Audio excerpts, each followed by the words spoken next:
appeared before the Congressional Committee to tell what I knew of activities which might lead to an attempt to set up a fascist dictatorship.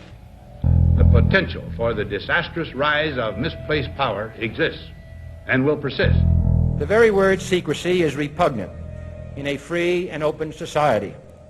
And we are, as a people, inherently and historically opposed to secret societies, to secret oaths, and to secret proceedings. President Bush signed a formal agreement that will end the United States as we know it. And he took the step without approval from either the U.S. Congress or the people of the United States. The secret organizations of the world power elite are no longer secret. It's known as the Bilderberg Group. Could their objective be world domination? I'm Jim Tucker. I've chased Bilderberg for 30 years. I'll never give up the chase. Bilderberg plan for the whole world is nothing less than world government. I'm not comfortable with that at all. Who elected these guys to run the planet? They are the elitists. They feel they should run the world for their own selfish interests. Now we can see a new world coming into view. A world in which there is the very real prospect of a new world order. Bilderberg is making great progress toward a world government, and only an educated, informed public can stop them in their tracks. David Rockefeller admits in his own memoirs that he wants to destroy the United States. Right. He's a traitor. It's good to be back at the Council on Foreign Relations. As Pete mentioned, I've been a member for a long time and was actually a director for some period of time. I never mentioned that when I was campaigning for re-election back home in Wyoming. Let us never tolerate outrageous conspiracy theories.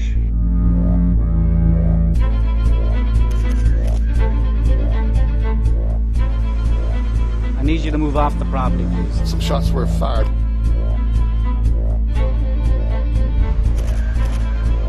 There's Bilderbergers right there. The Trans-Texas Corridor is a vital part because we stop it here in Texas. We stop the new world order right here in Texas. This thing started here. And to save this country, we kill this damn thing here.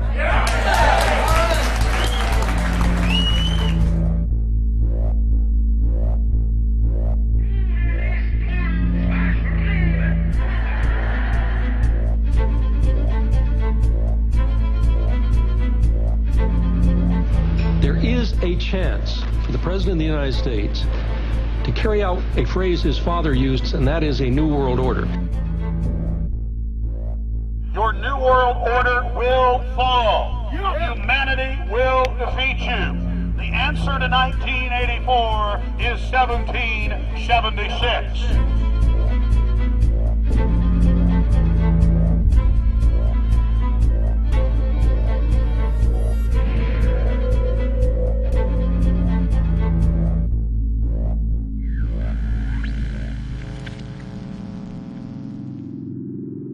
In the near future, Earth is dominated by a powerful world government. Once free nations are slaves to the will of a tiny elite. The dawn of a new dark age is upon mankind. Countries are a thing of the past. Every form of independence is under attack, with the family and even the individual itself nearing extinction. Close to 80% of the Earth's population has been eliminated. The remnants of a once free humanity are forced to live within highly controlled, compact, prison-like cities. Travel is highly restricted.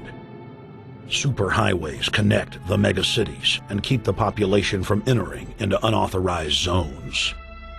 No human activity is private. AI supercomputers chronicle and categorize every action. A prison planet dominated by a ruthless gang of control freaks, whose power can never be challenged. This is the vision of the global elite, their goal. A program of total dehumanization, where the science of tyranny is law. A worldwide control grid, designed to ensure the overlord's monopoly of power forever. Our species will be condemned to this nightmare future unless the masses are awakened to the New World Order master plan and mobilized to defeat it. Erected by a secretive group, the Georgia Guidestones are a testament to the elite's plan for a world religion, global laws, with a global court and army to enforce it. And set in stone, it is written that the population never rise above 500 million.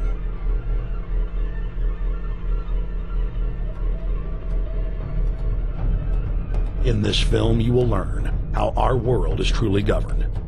You will see how highly secretive roundtable groups interlock to form a global intelligence network. This group has been steering planetary affairs for hundreds of years. Now, in the final stage, they prepare for open world government. A goal tyrants throughout history have lusted after. Dr. Michael Kaufman is a published ecologist specializing in ecosystem research, forest ecology, and ecosystem classification. Dr. Kaufman played a key role in blocking the ratification of the Convention on Biological Diversity in the U.S. Senate. The concept of a new world order has been around for centuries. It's been receiving tremendous play over the last half of the 20th century. George Bush, the first senior president, George Bush, used it a lot in his speeches and really implies that he really wants to see a order in which we have a universal or a global type of governance in which every human being on planet Earth is ultimately responsible to policies that are being formulated at the international level. It is a big idea, a new world order.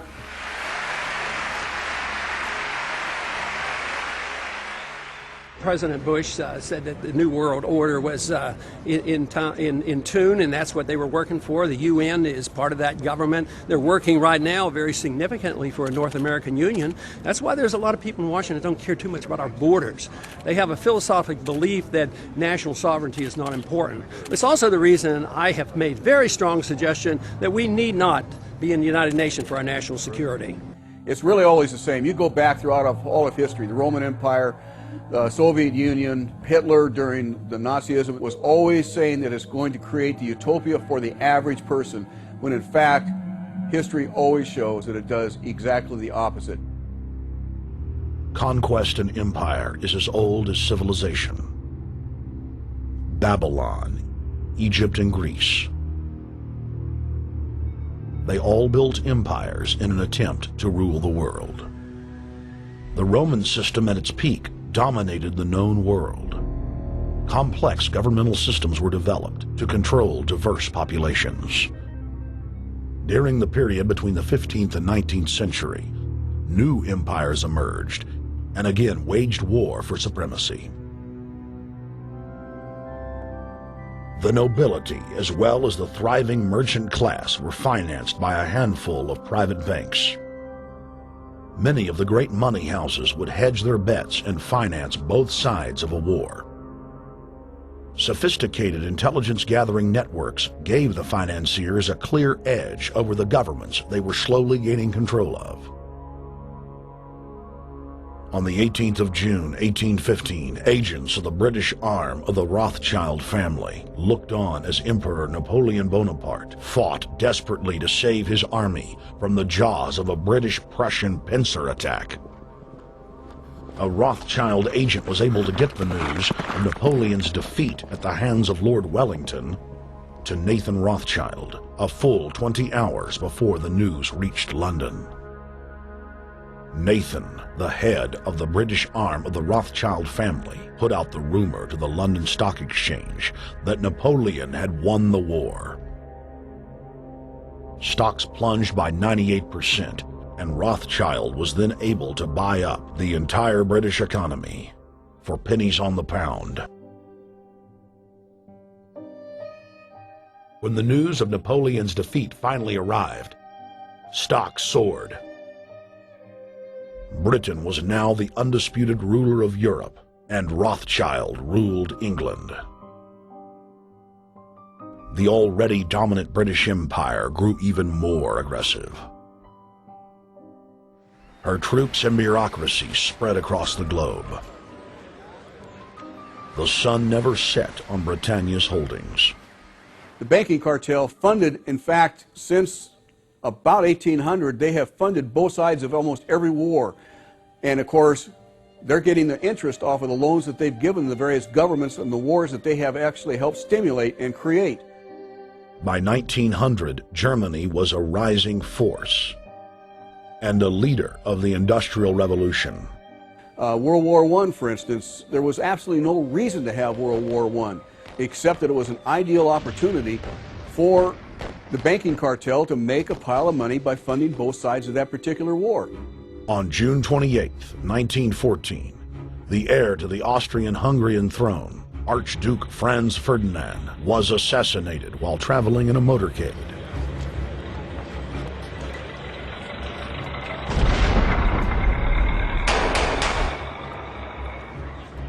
The Black Hand, a Serbian secret society with connections to French and British intelligence, took credit. World War I had begun.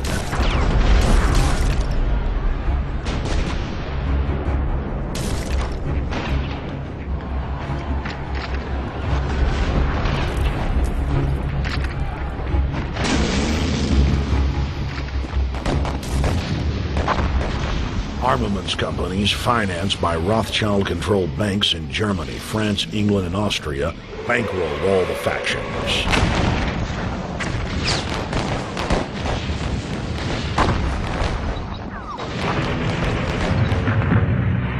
At least 20 million were killed in the war.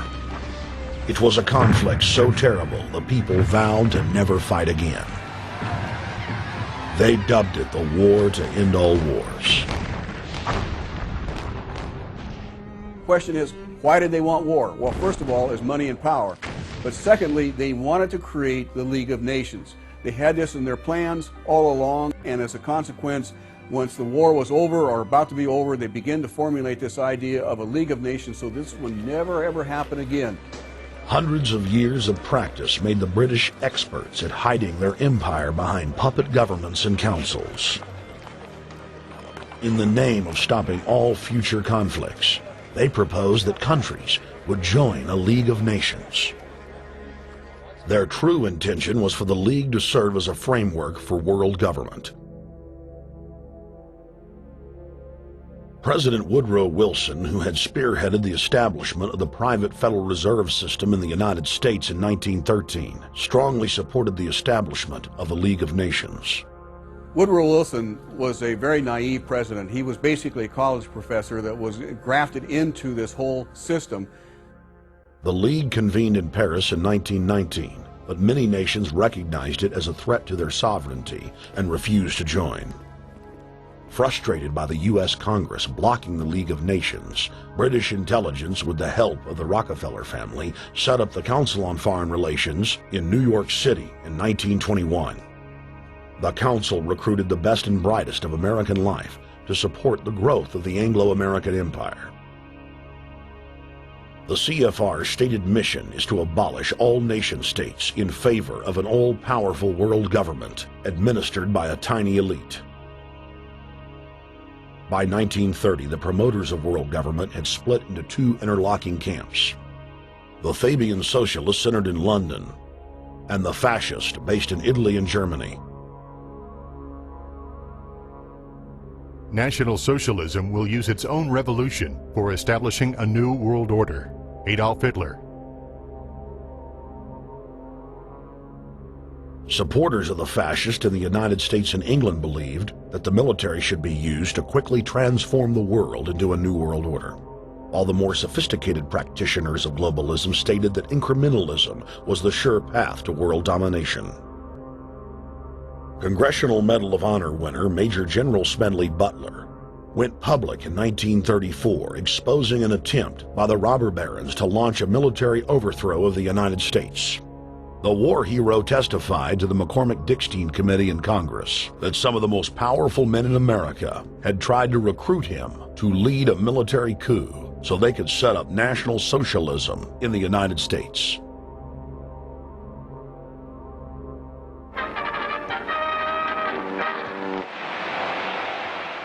I appeared before the Congressional Committee the highest representation of the American people under subpoena to tell what I knew of activities which I believe might lead to an attempt to set up a fascist dictatorship. I was supposed to lead an organization of 500,000 men, which would be able to take over the functions of government. The fascist had also made deep inroads in England. Edward VIII, King of England, was forced to abdicate the throne because of his public support for Hitler. Fast es sich dabei nicht nur das negative Problem der Bekämpfung dieser Lehre und ihrer Organisation handelt, sondern die Durchführung der positiven Aufgabe der Gewinnung des deutschen Arbeiters für den nationalen Staat.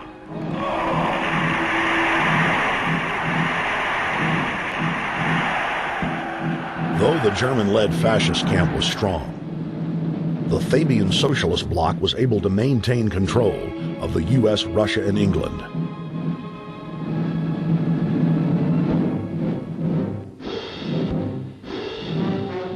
In the build-up to World War II, and during the conflict, the bankers again financed both sides, just as they had done with Napoleon.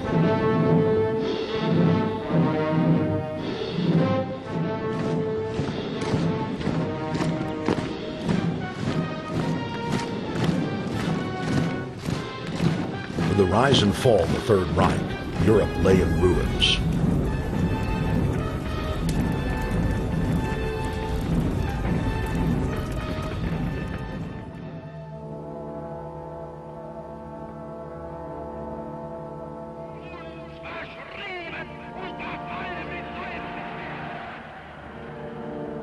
Once again, the elite claimed that only global governance could save humanity from certain destruction. And this time, the elite would succeed in setting up their world body.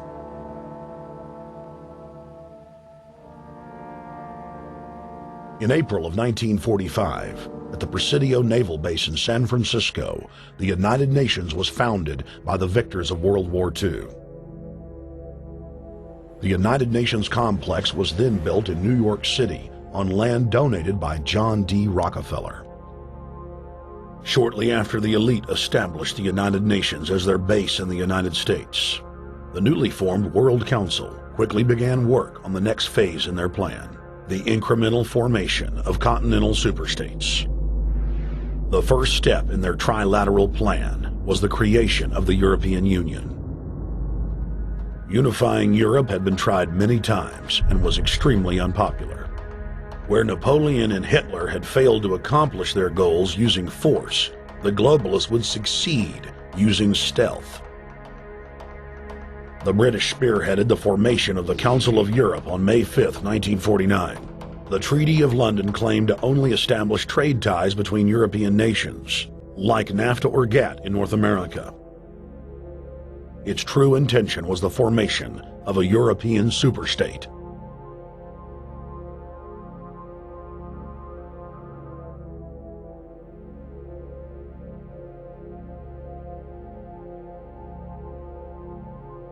In 1954, the elite of the planet met in secret at the Bilderberg Hotel in Oosterbeek, Holland.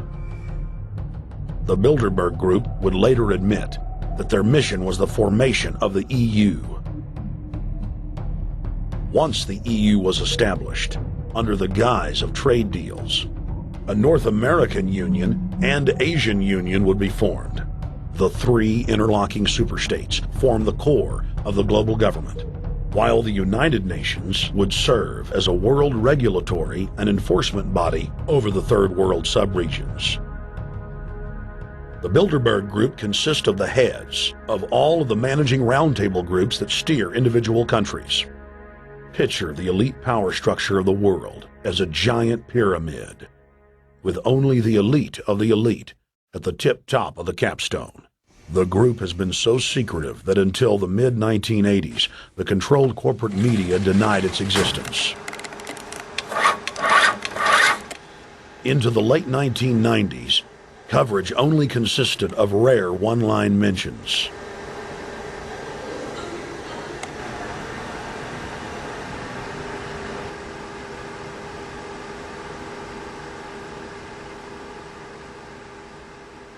With the rise of the alternative media, their stranglehold on information has begun to slip.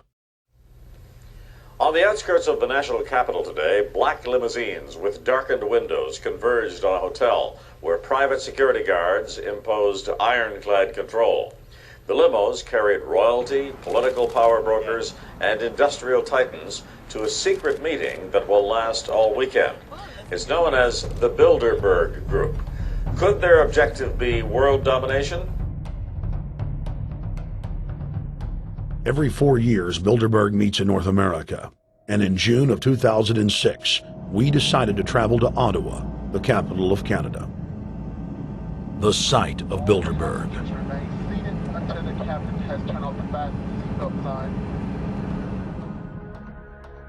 In Bilderberg's long history, many reporters attempting to cover the group have been harassed, detained, and even jailed. I jokingly reassured my cameramen that the horror stories we'd read about were probably exaggerated. I was wrong. We know reporters get detained at airports, people aren't let in. We know people get sent to the jailhouse for 3 or 4 hours. It happens every time. Well, it happened to Alex Jones this time. They admitted Bilderberg that they've had pressure put on them by the government to heighten security, and that's why all this happened. Yes, I was told that by 2 separate people. They scoured our records for hours yesterday and hours today, trying to find something on us, and of course there was nothing. It was just scary. I mean, I've been all over the world, and I've never seen anything like this. It was like hours of humiliation. And they said, "What are you here for?" And I said, "Well, I'm here to, cover the media, covering a political event. I hope to talk to some members of Parliament." I was answering all the questions. It was clear I wasn't a threat. It was clear I didn't have any criminal record. It was clear I was press. It was clear I was coming to interview people. They were going to deny me. They told me earlier that I was probably going to be denied, and then you guys showed up, and everything changed. So what's your plan now?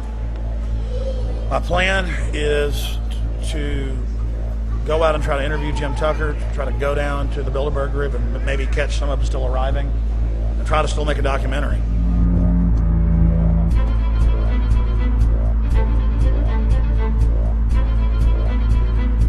So instead of being here at 8 a.m. in the morning when the Bilderberg Group attendees, the 100 elite of the planet, start showing up, we're going to be getting here about 3:30 or so, and we'll see if we can catch any of the elites coming in.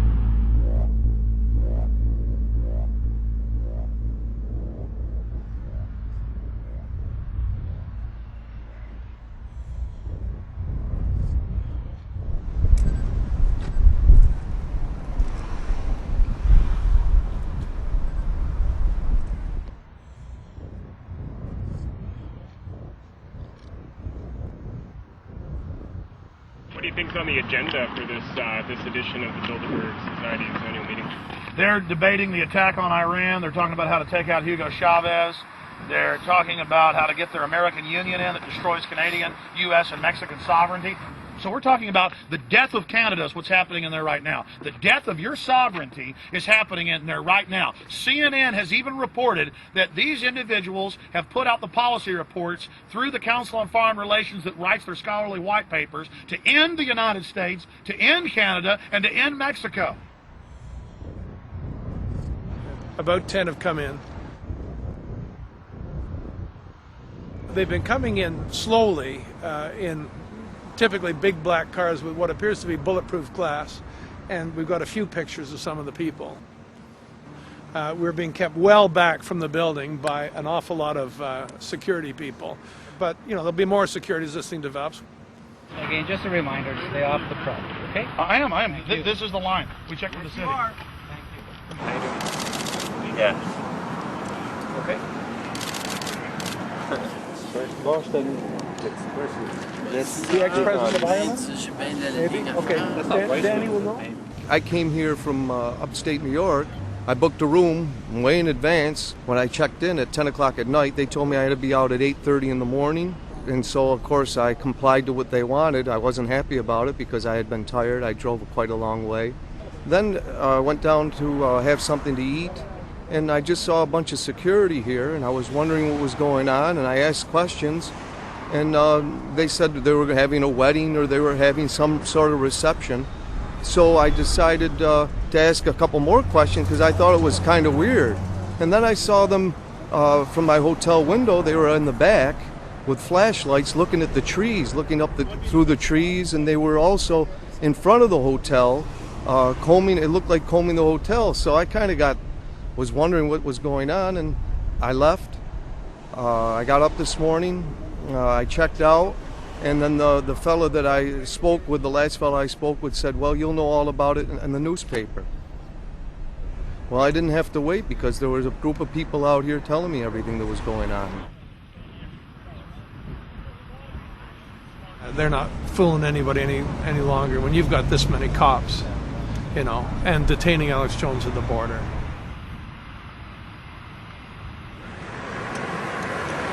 Get them on both sides. Yeah, you crook. Yeah, you're going to go to jail like Ken Lay. Oh, yeah, there's one right there. Hi. Hey, we're not your property. We're not your slaves. We're going to defeat the New World Order. The New World Order is going to be defeated. You realize that? I'm glad you do. Always does throughout history.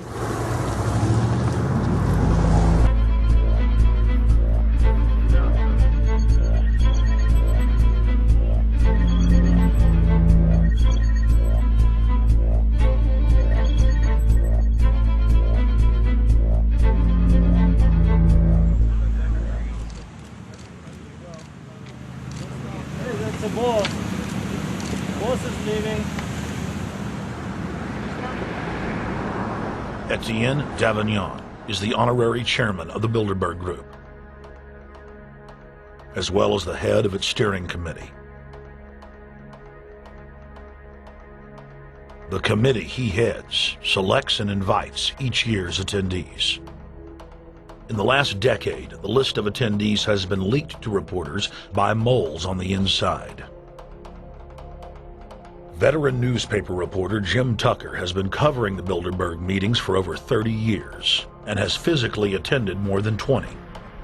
We traveled back to our hotel to see if Jim Tucker received the 2006 list.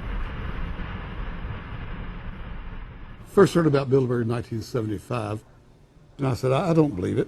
That's not possible. Who in hell's Bilderberg? I spent 20 happy years with metropolitan newspapers. All the wires are clicking at my ear. That could not happen without me knowing about it. And the thing that first impressed me most was columns in 1957 by the late, great Westbrook Tegler, widely syndicated columnist. He wrote 2 lengthy columns about how approximately 100 leaders of international finance, heads of state, high public officials were meeting behind armed guards and closed doors on Jekyll Island, sealed off. What are these powerful internationalists doing? And why is it so secret? Why do they have armed guards outside? Why is it sealed off? The newspapers totally ignore it. Not a word. Total blackout in the United States. Since then, I've never stopped pursuing Bilderberg, or the whole international gangster organization led by Rockefellers and Rothschilds, as they manipulate the world for their own selfish interest.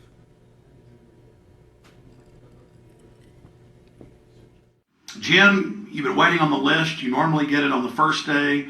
You haven't gotten it. We're told it might come in today. How important is that list? It's absolutely essential, although identifying people outside, as we always do, is important too, to find out who is not on their own list. In recent years, someone from Europe has sent a machine copy with a letterhead and so forth without identifying himself. So far, I haven't heard from him.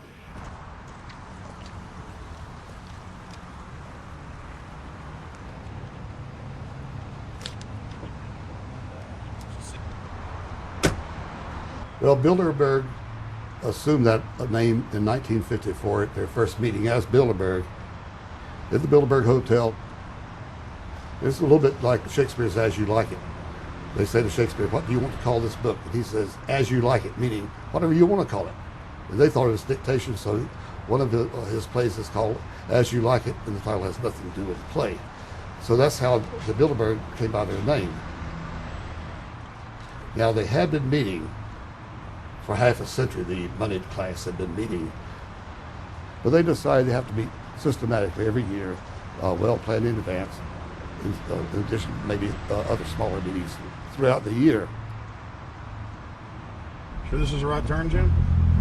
Nope. Let's see if we can start.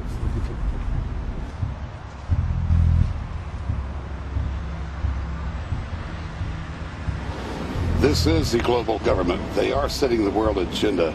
Inside right now, they're deciding on whether or not there will be a war with Iran. They're deciding whether or not taxes will increase, whether oil prices will be suppressed or increased. There's much more on the agenda that we'll be finding out in the fullness of time. But those are 3 items that are heavy on their list this year.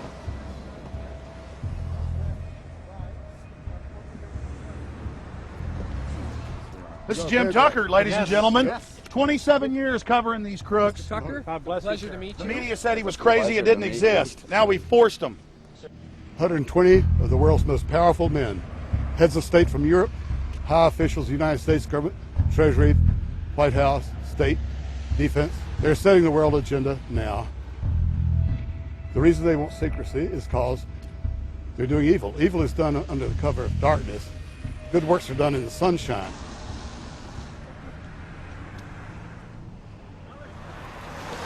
Hi, how you doing? Good. Get off the property, please. Well, Jim has some questions for you. I need you to move off the property, please. Okay. It's private property. Sure. It's a public sidewalk. Oh, yeah, we are cooperating. Thank you. Right onto the sidewalk. Yeah, there's no implication that we aren't Right cooperating. onto the sidewalk and stay there, please. Sure, yeah, thank you. Great. Jim has some questions for you. Again, I need you to stay right on the sidewalk. Yeah. Thank you very much. We actually checked with the city. The property line's actually right here. Also, That's good. Property line's actually right here.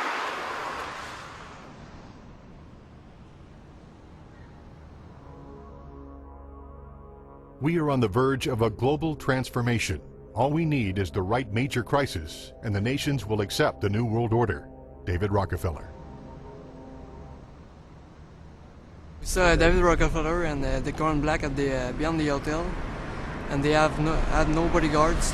One of my friends shouted, "Hey, Rockefeller!" and he turned back and he was afraid.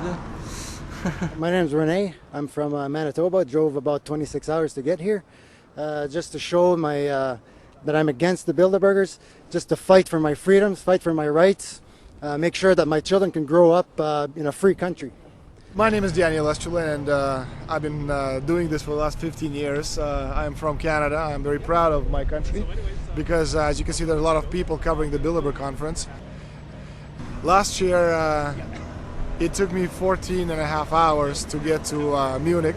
I was pulled off the plane in Milan. I was pulled off the plane in Munich. They interrogated me 4 hours in both places. I was able to call a friend, a journalist in Rome, as a result of his presence and others. Calling the Foreign Ministry Department in Italy, they backed off and they let me go. They basically told me that they're keeping an eye on me 24 hours of the day. The little hotel where we were staying at, Jim and I, out of the 20 rooms, 6 were occupied, 3 by the CIA and 3 by the German Secret Service. That's how serious these people are, and that's how afraid they are of actually what we may be able to reveal and what we actually do reveal publicly about the Bilderberger intents. Daniel Estrela has covered the Bilderberg meetings in Europe and North America for more than 15 years. His book, Club Bilderberg, has been translated into more than 20 languages and is a global bestseller. Estrela has photographed many past Bilderberg meetings. Rockefeller frontman Henry Kissinger is always a key participant. Here you see the president of the CFR, Richard N. Haas, followed by Vice Chairman of Rothschild Europe, Franco Barnaby, who is speaking with Henry Kravitz. And behind them is Richard Holbrooke, former U.S. Ambassador to the United Nations. The head of Daimler Chrysler, Jürgen Erich Schrimp, arrives by helicopter. Here, the owner of the Washington Post, Donald Graham, escorts Indra Nooyi, the head of PepsiCo. Queen Beatrix of the Netherlands, whose father, Prince Bernhard, founded Bilderberg, is a leading figure in the group.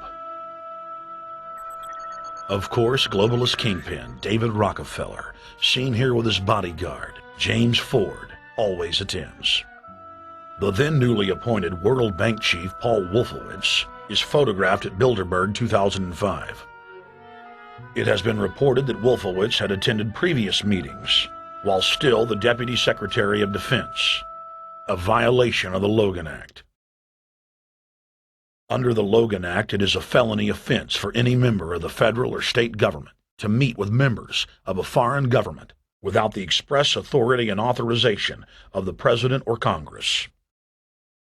Put simply, it is illegal for members of the government to meet secretly behind closed doors with foreign power brokers due to the problems of corruption and espionage that it breeds.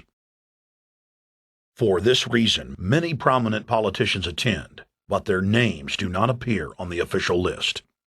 Despite the Logan Act, the governor of New York's name, George Pataki, does appear on the list, and we were able to catch the governor on tape walking with David Rockefeller at Brook Street. Multiple staff members inside Brook Street reported to us that Hillary Clinton attended for half a day. Several armored limos with diplomatic plates did arrive with police escorts and offloaded their passengers in the underground parking garage out of the sight of the press. Former World Bank President James Wolfensohn sardonically stared at our cameras. They're upset about the fact that they're being exposed. Well, I'm sure they are. I mean, look at the tinted windows. They don't want to be seen. They don't want even anybody to know they're here. So I'm sure they're ticked, and that's why we're here to try to expose them. Do you think that they were angry that they were on the front page of the local paper today? You think they're in there reading it right now, Jim? Yes, but I don't think they're happy about it. They prefer nothing at all, no publicity. They prefer absolute secrecy. Yeah, you better look away. We're not your slaves. You don't own me.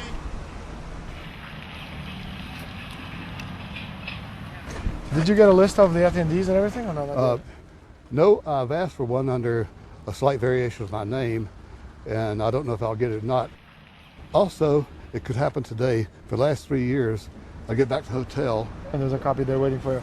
For somebody who does not identify himself. I mean, I'm not just not revealing the source. I don't know the source myself. But a fact, because they want the Bilderberg letterhead on it, and makes a nice memento. Perfect. Alex. Yeah. That's Chalabi, eh?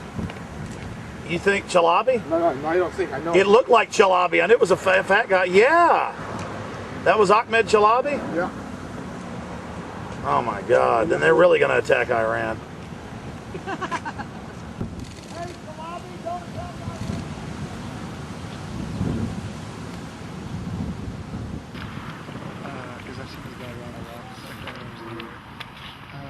This guy is too president. I have it. It's S. Scanning him. Adrian Woolrich. That's Maria Monti. Over the last couple of years, they've been reeling with the amount of leakage that they've been experiencing, so it's getting harder and harder. But again, it will never get too hard for us because of the sources that we have inside are top-notch sources. People who are actually working for them, the Secret Service, the second layer, people in the Bilderbergers, the clerks, the administrative office, they're there. They are our eyes and ears, and every time there's something out, we always get the information. That's Francisco Pinto Balsamao. I think that's the Queen. It's the Queen. Oh my God, you can't kiss her ear. You see her? Yes. Oh my God. The Queen of Holland. What usually happens, the Secret Service guys who are protecting the Bilderberg delegates, the staff, the cooks, the chefs, when they actually get to see and to hear what some of these nasty people are talking about, they're the first ones to look for us and the first ones to make sure that we get the information from the meeting. We're very rigorous with information that does come out. We double, triple, and quadruple confirm the sources, make sure that all the information checks out. A lot of the stuff, the Bilderbergers have planted information, make sure that this disinformation nullifies the accuracy of the reporting, which is why we never publish the first thing we hear.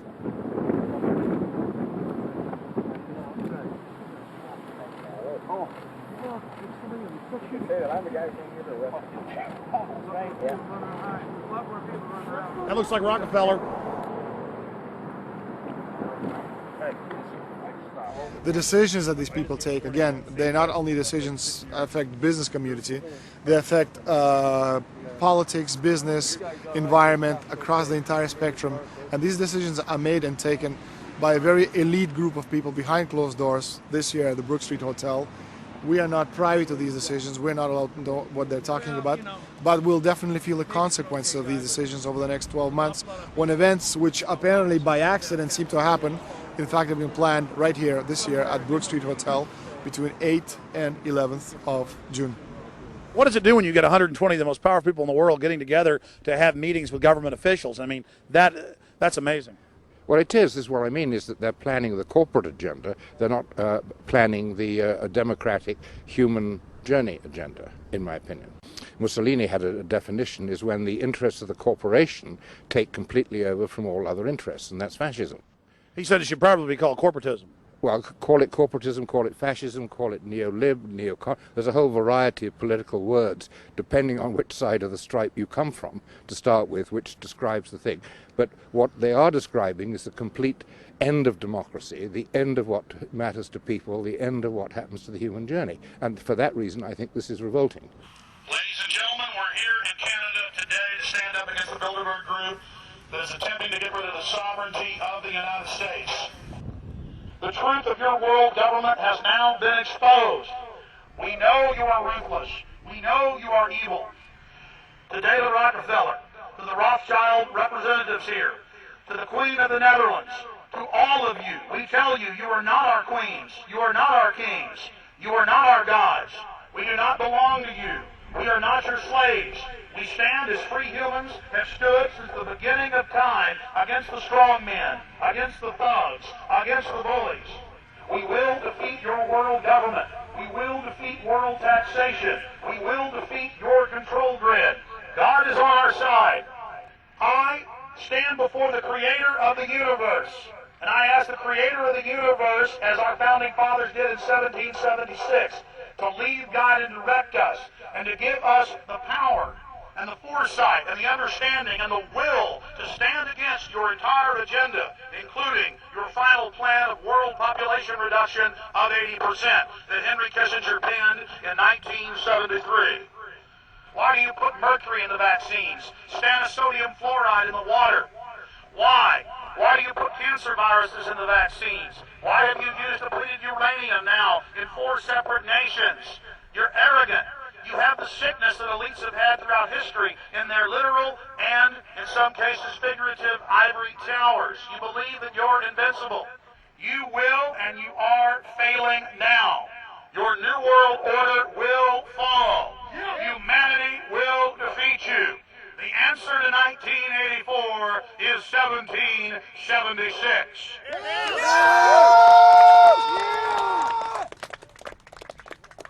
Bilderberg is an elite organization, and the way it works, the protocol of the meetings is the staff, after they're vetted out, they're told exactly how they're supposed to behave themselves, meaning that they can never address the attendees, they can never speak to them unless they're spoken to first, they can never look them in the eye.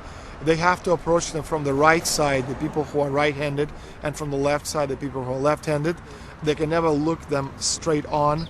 And needless to say, all the information that is being spoken during the conferences is under no circumstances allowed to come out. That's what they're told. They're threatened with not being able to find another job anywhere in the sector if they reveal any information to the press.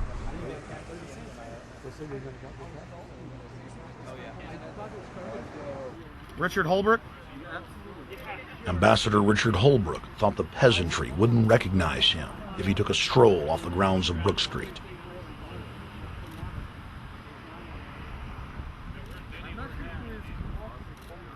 Holbrooke cackled when I told him that we were not his slaves. Holbrooke, we're not your slaves, Holbrooke. We're not your slaves.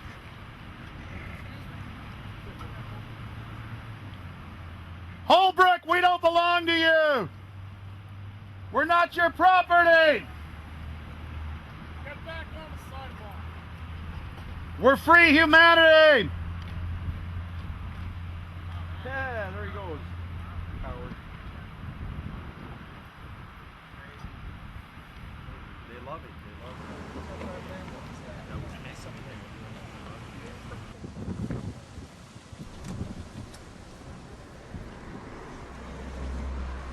Okay, we're going to be going around the back here, guys.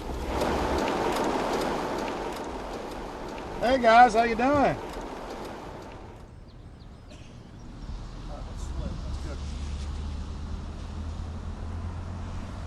There are several rings of security service. The American delegation at every Bilderberg meeting is usually protected by the CIA and a special division of the US Army. The British delegation is protected by the MI6. Israelis usually are protected by the Mossad. The Ottawa police, in this case, working for the security, they have very little, actually they don't have any information at all on what the meeting is about. They don't even know who the Bilderbergs are. Then there is an elite private firm protecting the perimeter, doing all the dirty work, such as shooing off the photographers and bothering the protesters. But, you know, that's like piddly stuff. All the heavy stuff is done by the security service, such as the CIA, MI6.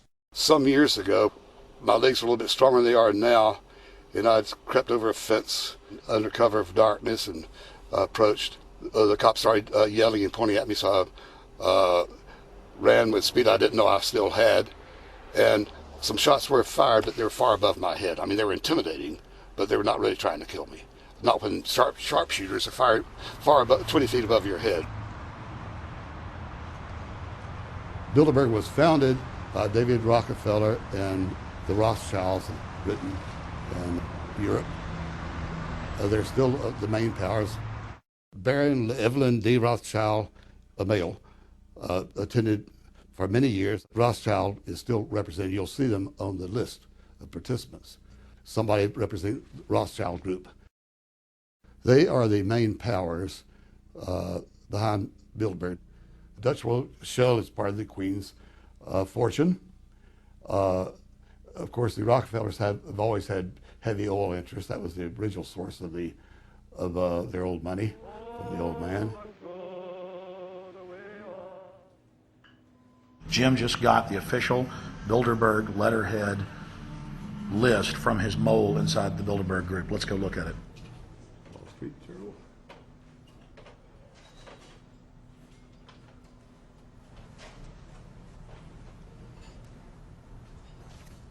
So, Jim, you got the list. Yeah.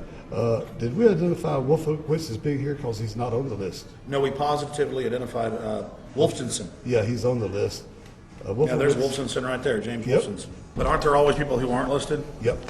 Over the years, we've identified like sometimes one, sometimes three people who are not on their own list who have attended.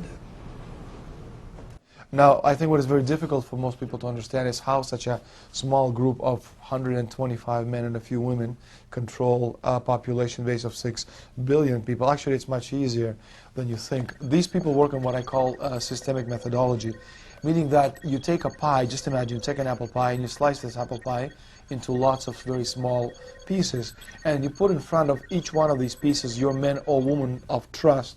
And by controlling this individual, you control an entire organization. For example, if you take Paul Wolfowitz, who runs the World Bank, through him you can control the entire organization. You don't need to control what the dishwasher or the toilet cleaner thinks or does or believes in. You just need to control what he does and what he believes in. And what he does will permeate the entire organization. And that's how you control, with very, very small power base, an entire global population of 6 billion people. Bilderberg is making great progress toward a world government. They have created a superstate in Europe called the European Union. They're intent on creating a Western Hemisphere Union called the American Union. NAFTA is to be expanded into every country in this hemisphere. As NAFTA expands, it will take on the role of the American Union. And only an educated, informed public can stop them in their tracks. We went into downtown Ottawa and talked to locals to learn if they were aware of the elite meeting in their city.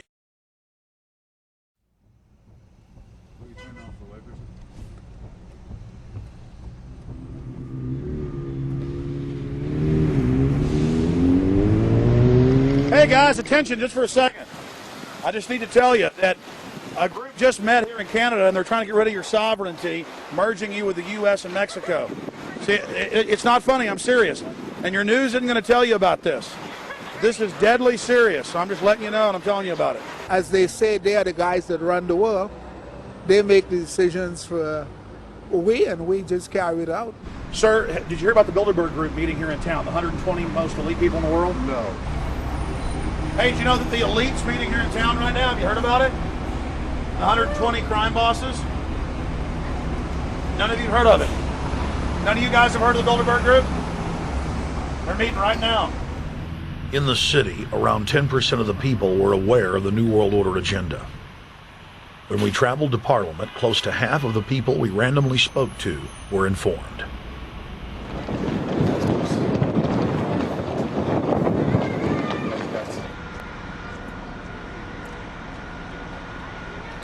Ma'am, what did you say about the American Union? It's going to end up happening. We don't want it, but it's going to happen. Why do you think? Because the Bilderberg Group runs the world. You have the Trilateral Commission that's also part of the Bilderberg, which is the United States, Europe, and Asia.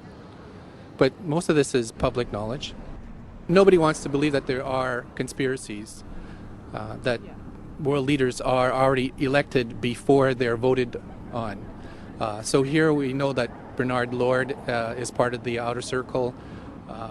I was surprised to read that Harper addressed the group in 2003 because my understanding was nobody gets into politics without becoming part of the Bilderberg Group. And then you find out afterwards that that is the case, that they have... Well, yeah, Bill Clinton went there in 91, George Bush Sr. back in like 85. And Blair, same thing. Who we think that we're electing as leaders have already been pre-picked for us. Whether it's liberal or a conservative, they're already part of the group.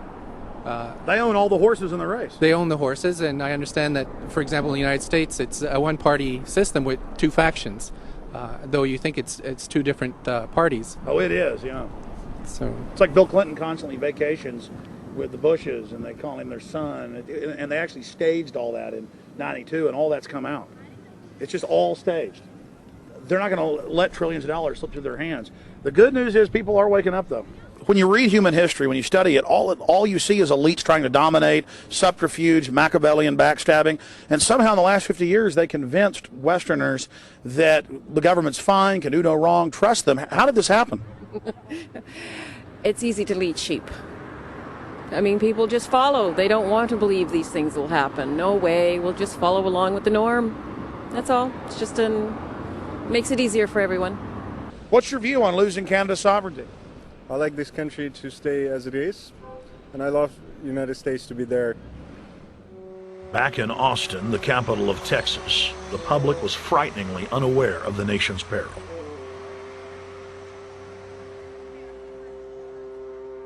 Have you heard about the North American Union?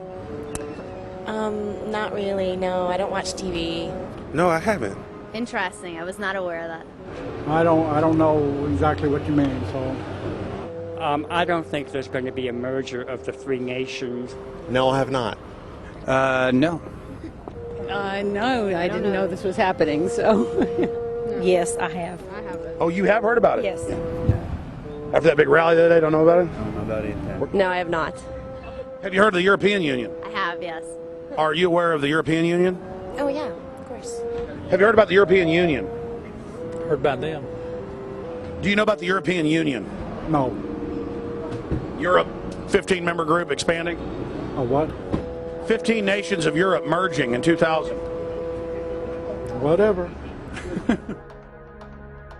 For over 50 years, the Bilderberg Group constructed the European Union by stealth under the guise of trade deals. Now the elite are using the same secretive program to complete the North American Union. But this time, superstate integration is on the extreme fast track. International agreements like NAFTA, GATT, and APEC were just stepping stones in the formation of the NAU. The North American Union was officially born at Baylor University in Waco, Texas, on March 23, 2005. The leaders of the United States, Mexico, and Canada told the press that they were only meeting to discuss trade. It soon leaked that a secret meeting had been held during the Security and Prosperity Trilateral Summit. The three governments had refused to release the secret agreement to the people.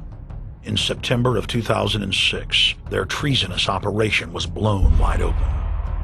From September 12th to September 14th, in Banff, Canada, hundreds of elected and appointed government leaders from Canada, Mexico, and the United States met in secret.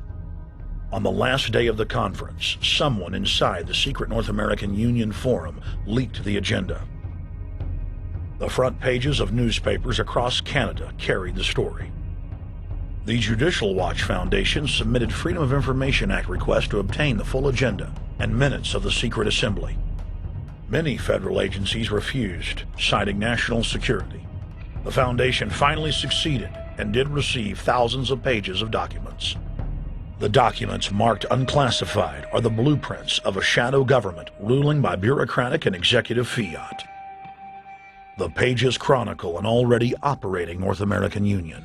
Transportation, law enforcement, agriculture, regulation, banking, manufacturing, construction, education, immigration, and even the military are being merged with no input from the people or their elected representatives in Congress and Parliament. One of the first items on their agenda was to stress how important it was that their plan, quote, be carried out by stealth. The controllers also talked about exploiting the public's fears of climate change to push a continent-wide tax to fund the new government. Globalist tool Robert Pastor is incessantly paraded on the world stage as the man behind the North American merger. When he testified before Congress, he pushed the idea of a continental security perimeter that erases national boundaries and merges the security apparatus. The best way to secure the United States today is not at our two borders with Mexico and Canada, but at the borders of North America as a whole. In fact, the North American Command, based in Colorado Springs, Colorado, was clearly running the meeting in Canada. For the past decade, the Pentagon has been training with Mexican and Canadian forces and has openly discussed using them inside the United States for disasters and to quell domestic unrest.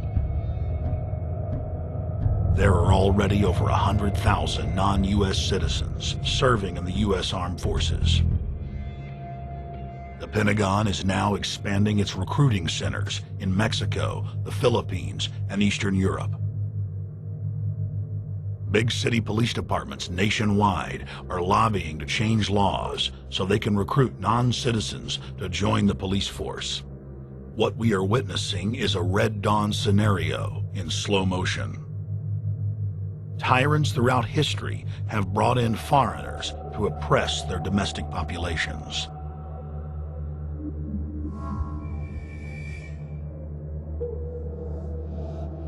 When their coup by stealth was exposed, the three governments went into damage control mode.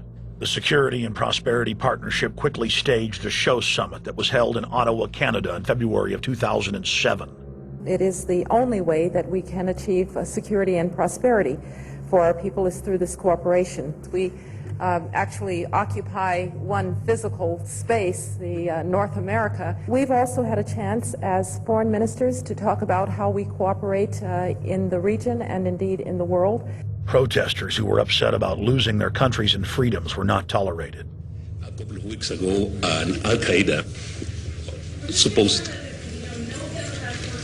Whatsoever, the Security and Prosperity Partnership has been signed without any sort of parliamentary. Globalist publications have been open with their frustration that the population has not bought their latest PR stunt. As integration inside the European and American unions accelerates, the superstates themselves are being merged. On April 30th, 2007, a summit was held at the White House. The Security and Prosperity Partnership's secretive approach had alarmed the public. So this time, President Bush, German Chancellor Merkel, and EU Commission President Barroso hid their treachery in plain sight. Thank the Chancellor and Josie very much for the transatlantic economic integration plan. And for that too, we need to develop a common market, common standards. So this is indeed a very important agreement, an agreement that also brings with it a transatlantic economic council to be a permanent body with senior people on both sides of the Atlantic that will look at all those issues in a concrete manner, in which way we can make it move forward. The BBC reported that the US and EU had agreed on a single market. By announcing a new economic community integration, they were simply repeating what had been done in America and the EU on a larger scale. The accord states that the two blocs will aggressively push regulatory convergence in more than 35 areas, from financial services, intellectual property, military, education, mergers and acquisitions. They also agreed to jointly push a global carbon tax. We recognize that we have a problem with greenhouse gases. We agree there is a global threat, it's a serious threat.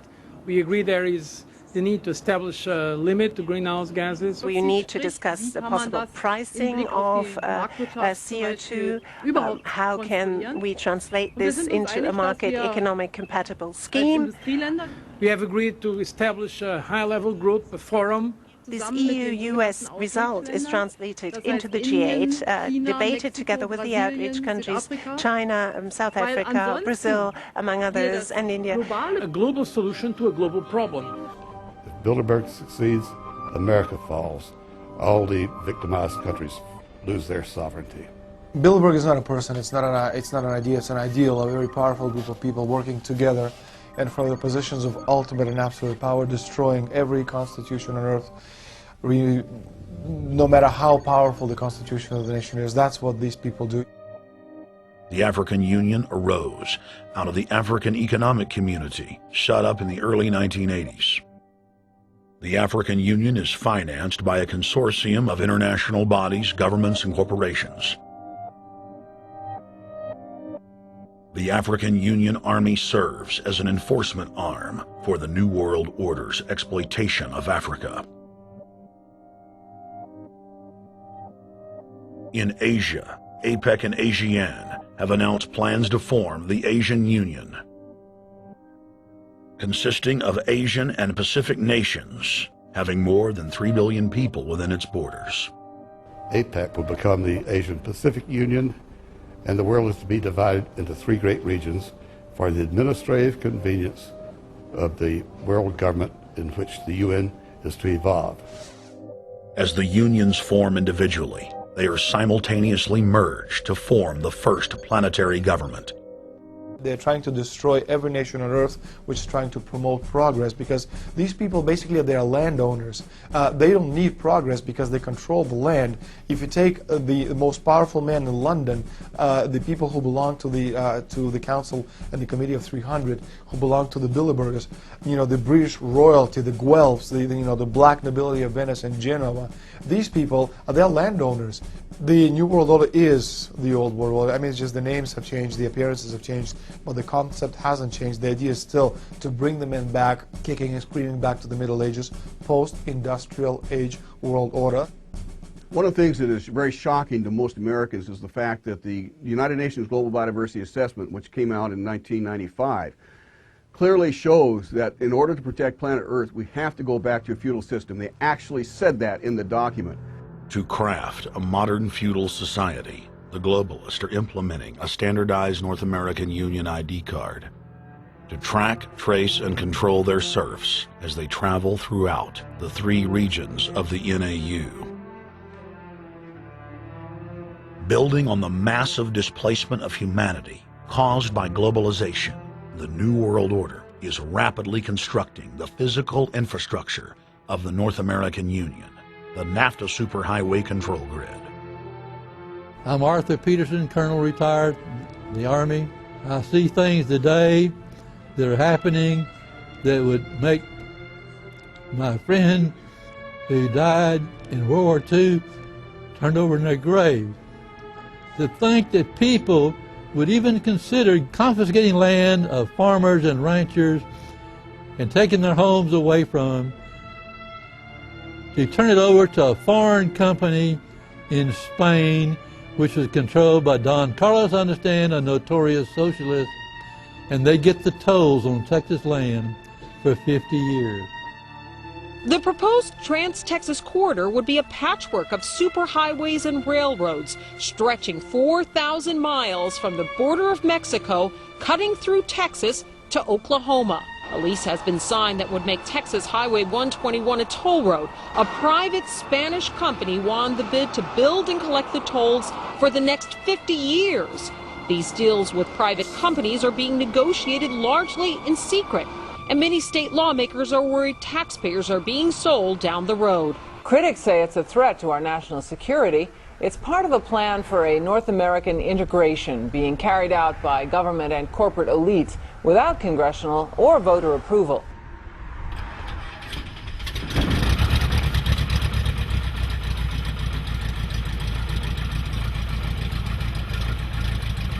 We took to the air over central Texas to get a bird's-eye view of the Trans-Texas Corridor, which is under construction and will form the heart of the Trans-NAFTA superhighway system.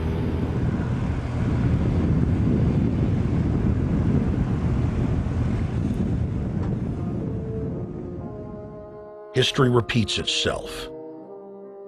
2,000 years ago, all roads led to Rome. Rome constructed and maintained more than 10,000 miles of roads throughout its empire.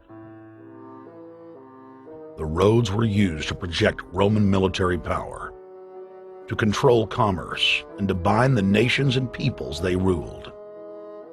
Rome also demanded tribute. Roman subjects from Albion to Judea were forced to pay a tax to use the roads. The Romans would then use the tax to dominate their subjects. Today's superhighways are a powerful tool in the globalist arsenal. They are instrumental in tearing down national borders and merging nation-states into larger confederations. Foreign governments and corporations are predatorily seizing infrastructure across North America, but nowhere has their attack been greater than in Texas. Texas is the front line. Over 8,000 miles of existing roads and land are being handed over to government-backed foreign companies. Foreign companies buy the legislators, who then turn over complete control to the same foreigners who finance their campaigns. Government power is then illegally transferred to unelected quasi-governmental regional boards that circumvent local governments and the will of the people. The next stage of this world government plan is to have a transportation control, and that is called the NAFTA superhighway, or in Texas called the Trans-Texas Corridor.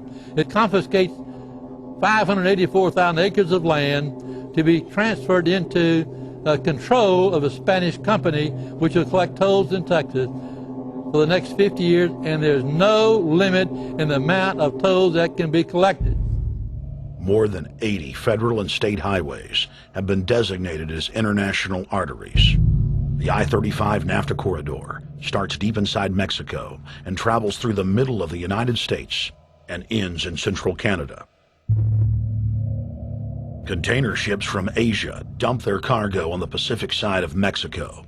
It then travels duty-free by rail to the new Kansas City inland port, now considered sovereign soil of Mexico, in the heart of the United States. Under international agreements, predominantly foreign companies are placing tolls on already existing paid-for roads. Federal, state, and corporate documents show that they will then use the revenue raised to build up the transportation infrastructure of Mexico, not the United States or Canada, so foreign-made products can pour in even faster from Mexico. Revenues raised will also be used to fund the fledgling North American Union and its growing bureaucracy. Bottom line, they're using our own money to enslave us. First of all, they're proposing a North American tribunal, which would be similar to what we have in Chapter 11 of the NAFTA agreement, which is trumped by international law. The U.S. Supreme Court and our Constitution could potentially be rendered invalid, and what we would have is new North American business law that would trump what we have here in the United States.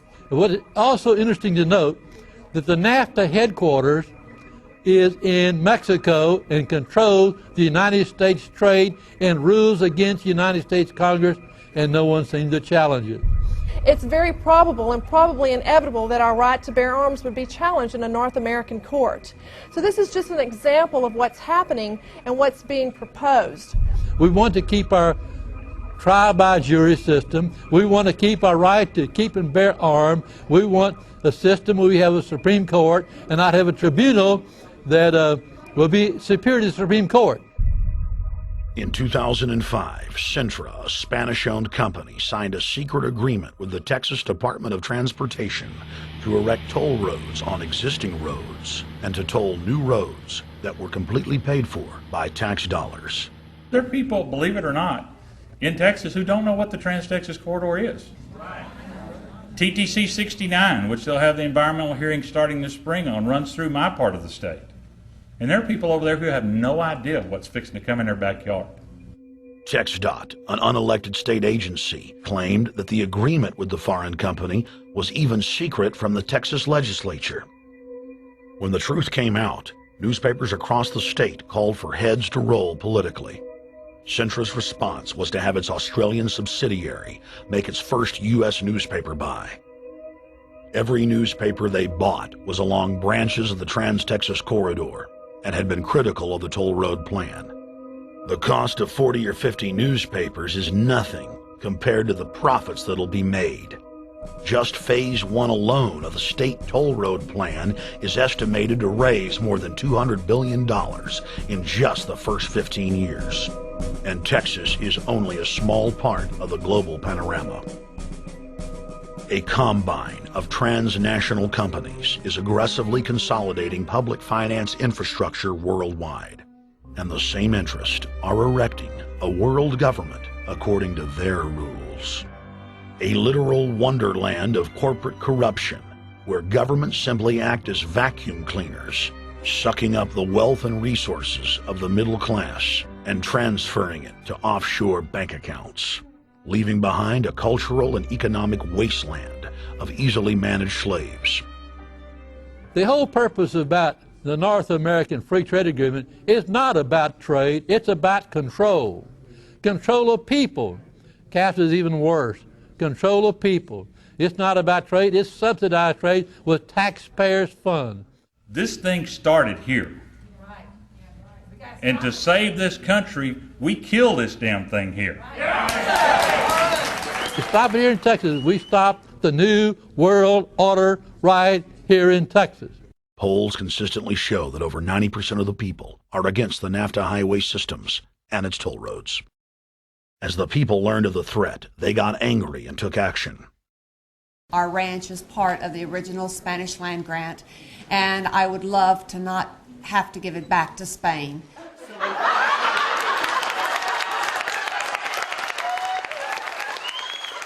Opponents of a proposed superhighway today held a major protest.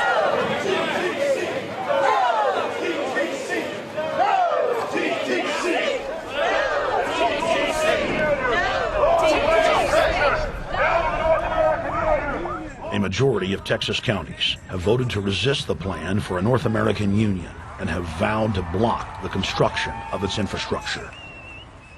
Heck, we already know in a law that was passed by a subservient United States Congress, where practically nobody in the entire Congress stood up and said, no, they've already passed a law saying all their driver's licenses are going to be chipped. Well, I'm telling you right now, I'm not going to carry in a driver's license that's got a chip in it so Big Brother can watch everywhere I go and see everything I do. No, no, hell no.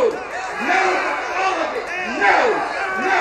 We, the people, own this plot of ground. We, the people, own those trees there. We, the people, own our beautiful Texas, and we are not going to let a bunch of crooks and robber barons take our beautiful Texas away from us. Hell no! Hell no! No, no, no!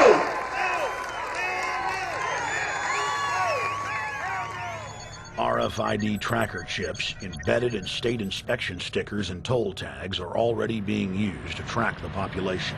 The new system is also meant to control growth and steer development through so-called smart growth. smart growth, which is nothing more than an effort to bring control into the cities. You have the rewilding of America and the Wildlands Project, the Convention on Biological Diversity, which is to control our rural population. Toll roads on interstate highways nationwide are walling off exit ramps to small towns and rural communities, and are creating ghost towns by design. This trend is accelerating under the NAFTA highway system and is meant to rewild more than half the country.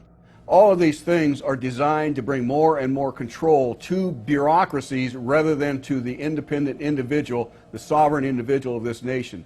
What brought me into this whole discussion was the fact that while I was doing this multi-million-dollar research effort in the 1980s and early 1990s, I became aware of an agenda basically to lock up one half of the United States into wilderness corridors and reserves.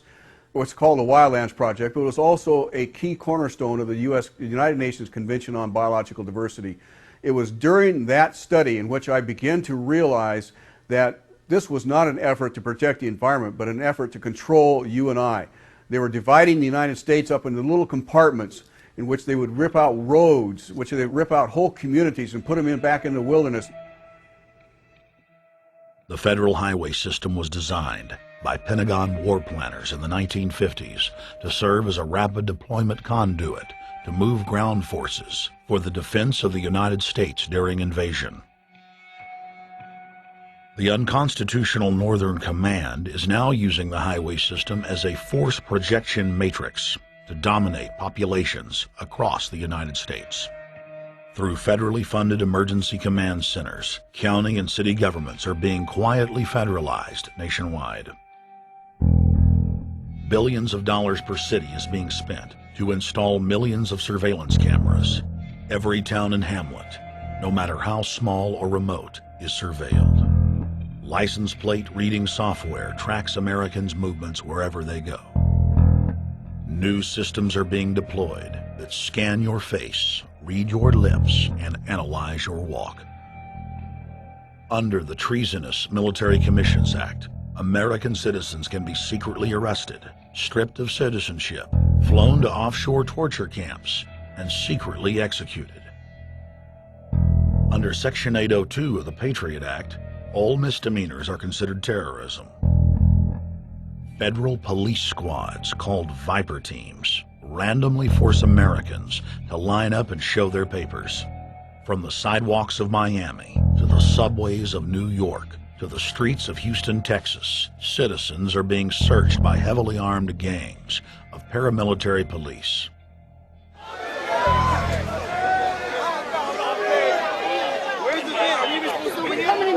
Come on, guys, come in.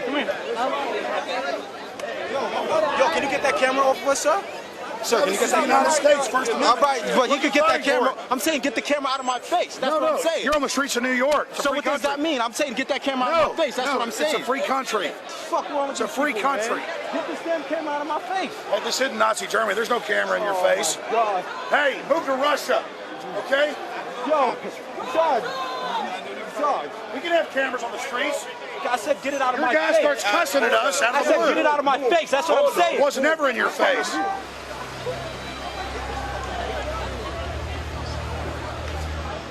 Yo. Long before 9/11, the Pentagon was aggressively violating the federal law that bars the military from policing the American people. Coast to coast, for more than 2 decades, teams of troops would just appear out of nowhere and randomly stop cars and search pedestrians. The acclamation accelerated with regular Army searching bags at the Super Bowl and the Kentucky Derby, as well as other high-profile events. Then President Bush signed a Defense Authorization Act, which radically increased the funding for the already bloated shadow government. In the act, the executive branch formally announced that it was preparing for domestic insurrection and went on to preemptively strip the state governors and legislatures of their powers. The federal government is openly announcing that it is the only authority as it treats the people and the states as enemies. Then on May 9th, 2007, President Bush unlawfully granted himself new powers. and the presidency officially became a fiat dictatorship. In the past, continuity of government has been shared by the legislative, judicial, and executive branches of government. Now, all power resides with the president. For the smallest of reasons, including, in the document's own text, any incident in the world, regardless of location, that affects population, infrastructure, environment, economy, or government functions can trigger, at the president's will, total martial law. It is important to add that the president is merely a puppet of the global crime syndicate and may not use the new powers, but simply pass them on for use by future puppet administrations.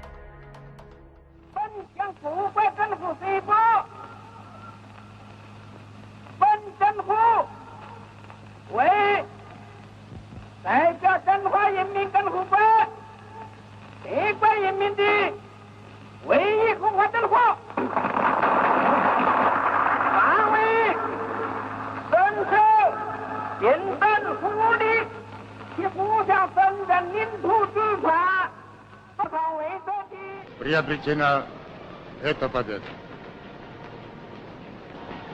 Не забывайте принесенных вами жертв. You must teach people to love their leader. This is the only most important.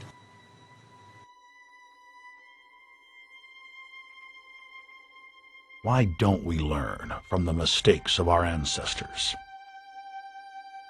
Why does humankind find itself bound in a cycle of bloodshed and enslavement? Predatory elites have always rationalized their oppression by claiming that they are superior and have the divine right to rule, when all they really are is a gaggle of ruthless psychopaths, parasitically feeding on the host population until their cancerous movement causes the collapse of the host. There have been thousands of tyrannical governments in history, and less than 10 that can truly be called free. In the 20th century alone, over 150 million people were murdered at the hands of the state. In Russia, the Red Terror consumed the lives of more than 60 million men, women, and children. Hitler's war killed 22 million. During Mao Zedong's reign alone, more than 60 million peasant farmers were killed. And the list goes on. 300,000 innocent civilians killed in Guatemala. More than 2 million souls brutally murdered by the government of Cambodia. 1,500,000 killed in Turkey. 300,000 in Uganda. 800,000 plus hacked to death with machetes in Rwanda. Sadly, there are too many examples of innocent families being exterminated by their governments on an industrial scale, to name them all. It is a historical fact that the state is the #1 cause of unnatural death. If you take the 150 million people killed by power-mad government in the last century and divide it by 100,000, the number of souls lost would fill the biggest sports stadium, packed with 100,000 screaming fans, 1,500 times over. That's 1,500 sports stadiums, crammed with 100,000 people each, all exterminated. For those who think it can't happen here or won't happen to them, you have been warned. The carnage witnessed in the last 100 years was only the preparatory phase of the New World Order's master plan. 少有常识的人都会看出，如果我们的铁骑继续前进，这个螳臂挡车的歹徒难道能够阻挡得了吗？ Hitler and Stalin's crimes are now part of history. But the communist Chinese system of evil is not content with racking up the highest death toll in history. The mass murder and enslavement is still going on today and enjoys the full support and sanction of the New World Order. 摄像机拍下的这个画面，同西方某些国家的宣传恰恰相反。正好说明了我们的军队。 Communist China serves as a globalist laboratory, a proving ground where 1.4 billion people live out their lives as guinea pigs who serve as test subjects for the formulation of the brave new world. U.S. and British forces worked closely with Mao Zedong during World War II, and at the end of the war, they secretly backed Mao in driving out Chiang Kai-shek and the Nationalist. The OSS, and then the CIA, believed that Mao would have a stabilizing effect. Bill Clinton's mentor and Georgetown University political science professor Carol Quigley explained in his book, Tragedy and Hope, how the Anglo-American Roundtable groups backed every brand of authoritarianism, from communism to fascism, to ensure that a centralized government dominates the population and the economy as planned. The elite are monopoly men. They seek to create monopolies and dominate populations through the barrel of a gun. In their writings, the leadership of the New World Order has continuously heaped praise on the corrupt communist Chinese model.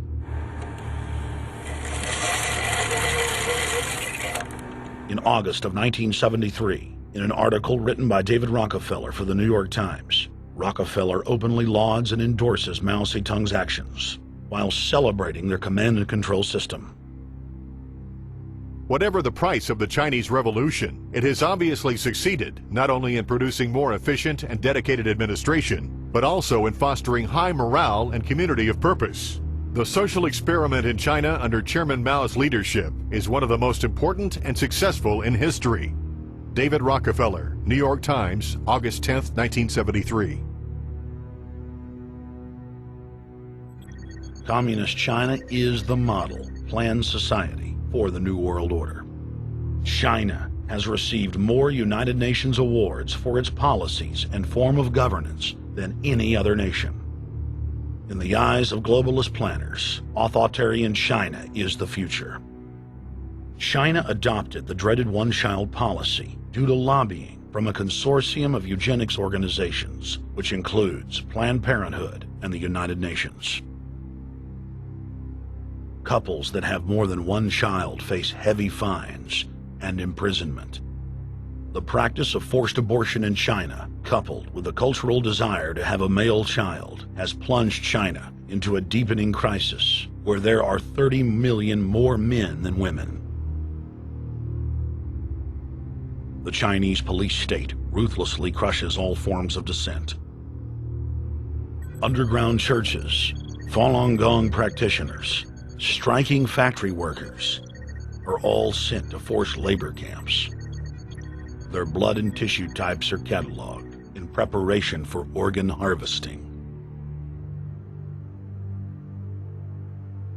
The Chinese government then sells the prisoners' organs to the highest bidder on the world market. If a wealthy patient chooses to fly into China, the prisoner is killed and the organs are implanted. If the organs are being flown out of the country, a mobile execution van extracts the organs on the way to the waiting aircraft. The social engineers of China aggressively euthanize the elderly and disabled. China is merely following the globalist blueprint for the world. The same system of total dehumanization is quietly being phased in worldwide. Depopulation should be the highest priority of foreign policy towards the Third World. Henry Kissinger, 1974. There's a need for a new world order, but it has different characteristics in different parts of the world. Now, none of this may succeed this time, but this to me is sort of the outline by which someday, in the next few years, a solution will emerge. Where does this mindset come from? Why do the elites kill the largest masses of people when no one is resisting them, when they've already attained total control? What ideology drives the elite psychopath? Since Plato's time 2,400 years ago, state planners have openly proclaimed their desire to control every detail of the commoner's life. From breeding programs to mass extermination of undesirables, the dark dream has continued on for millennia.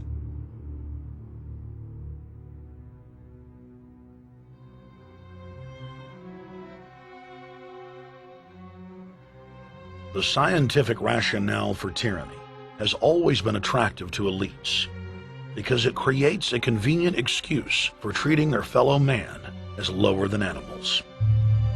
Robert Thomas Malthus, famous for saying that a mass food collapse would be helpful because it would wipe out the poor. His fictional scenario would later be called a Malthusian catastrophe. Malthus is important because his ideas led to the rise of a new scientific field that would dominate the course of human history for the next 200+ years. Charles Darwin, an admirer of the Malthusian catastrophe model, developed the theory of evolution, its chief tenet being the survival of the fittest. With the help of T.H. Huxley, known as Darwin's bulldog for his strong support of Darwin's theories were pushed into wide acceptance among key scientific circles throughout England and then the world. Darwin's cousin, Francis Galton, credited as the father of eugenics, saw an opportunity to advance mankind by taking the reins of Darwin's evolution theory and applied social principles to develop social Darwinism.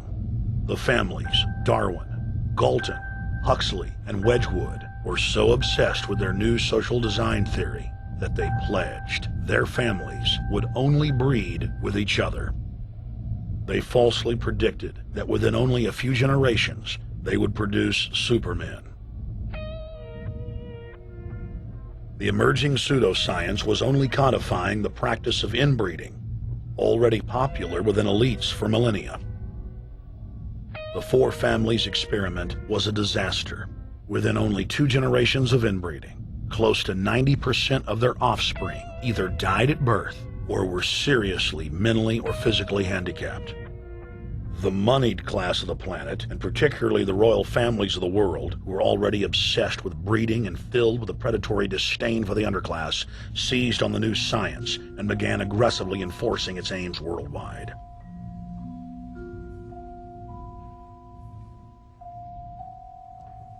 Biometrics appears to be a new science, but it was actually developed by Galton back in the 1870s as a way to track racial traits and genetic histories, and as a way to decide who would be licensed to breed. In 1904, the Cold Springs Harbor Research Facility was started in the United States by eugenicist Charles Davenport with the funding of prominent robber barons Carnegie, Rockefeller, and Harriman. In 1907, the first sterilization laws were passed in the United States. Citizens with mild deformities or low test scores on their report cards were arrested and forcibly sterilized. You're 17, aren't you, Alice? Yes, but what have you done with my folks? Well, we're trying to help them, Alice, and you too. They were taken to the hospital this afternoon. Hospital? Wasn't none of them sick this morning? We thought it necessary to present your family's case to the State Medical Commission. And after an examination, they decided there was but one important action to take. To have your entire family sterilized. Why, what's that? I don't know what you're talking about. Now, in this state, we have a law which provides for such people to have an operation so there won't be any more children. I see. Now, we've placed your brothers in institutions where they'll be properly cared for. You can go back to your job soon. I'll arrange to have it held open for you. But I'm keeping my job. I'm not going anywhere. Now, you're going to the hospital too, Alice. And you mean they're going to stop me from having children ever? Exactly. I'm all right, I tell you. I won't go to any hospital. We don't want any trouble with you, young woman. If you refuse to go, the officer here will take you by force. In 1910, the U.S. Eugenics Record Office was set up. By then, the British had created the first network of social workers, expressly to serve as spies and enforcers of the eugenics race cult that was rapidly taking control of Western society. The social workers would decide who would have their children taken away, who would be sterilized, and in some cases, who would be quietly murdered.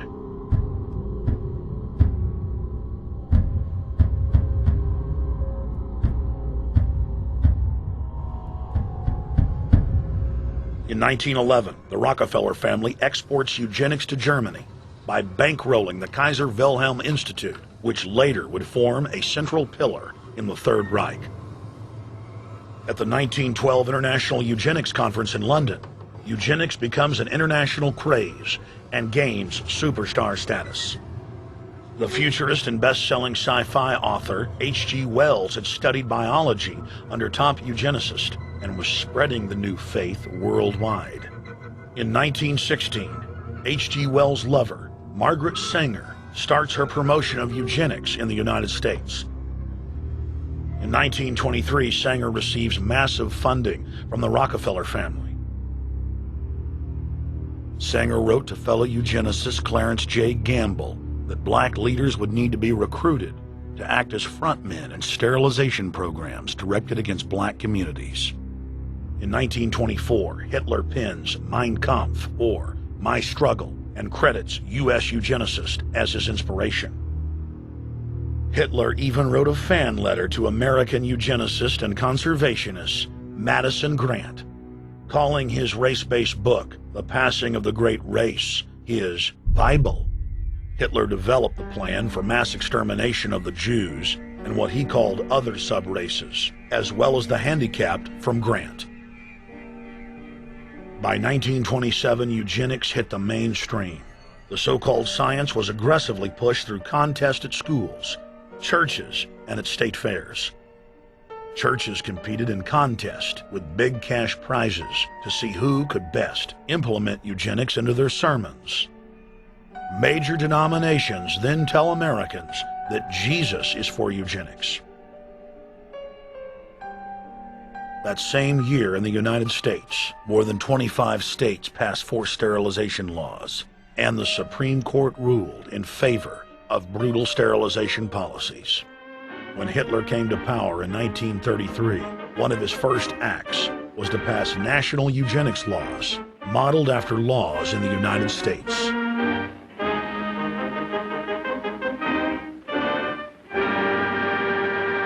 The 1934 film Tomorrow's Children brought the eugenics agenda to the silver screen in the United States. In the case of Miss Mason, I can see no reason for the operation that's been recommended. The girl is perfectly normal. She's hard-working and has a good reputation. Do you know anything about her family background? Oh, yes, Your Honor, I do. There are several other children, aren't there? Yes. What is their condition? One is a cripple. Two others might be classed as feeble-minded. Isn't the oldest son in jail? Oh, yes, I believe so. And knowing all that, you still contend that this girl should be allowed to bring more people like that into the world? She's sound, Your Honor. She's not anything like the rest. Surely she should be given a chance to work out her own salvation. I can't agree with you, Doctor. Suppose she is normal. The chances are that her children will inherit the family taint. Isn't that possible? But, Your Honor, I'm sorry, Doctor. 3 generations of unfit are enough. Petition not allowed. By 1936, Germany had become the world leader in eugenics for taking effective actions to sterilize and euthanize hundreds of thousands of victims. The big 3 of American eugenics, Davenport, Laughlin, and Goethe, were dispatched by the Rockefellers to Germany, where they advised the Nazis on the fine-tuning of their extermination system. With the strong support of the U.S. and England, Germany had gone over the edge, and tens of millions would pay with their lives.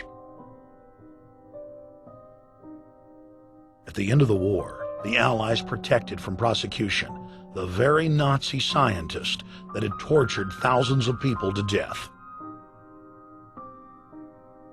The Nazi brand of eugenics had embarrassed the elites, but they had no intention of stopping their plans.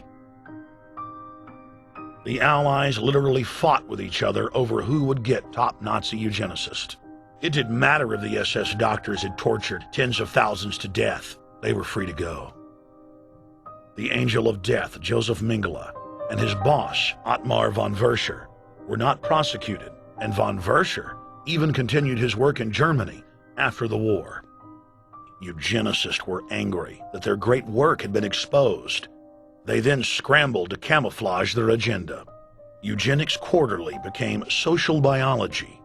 The American Birth Control League became Planned Parenthood. New terms like transhumanism, population control, sustainability, conservation, and environmentalism replaced racial hygiene and social Darwinism. Many eugenicists of the previous period engaged in what they called crypto-eugenics. Purposefully taking their eugenics beliefs underground, they became highly respected anthropologists, biologists, and geneticists in the post-war world.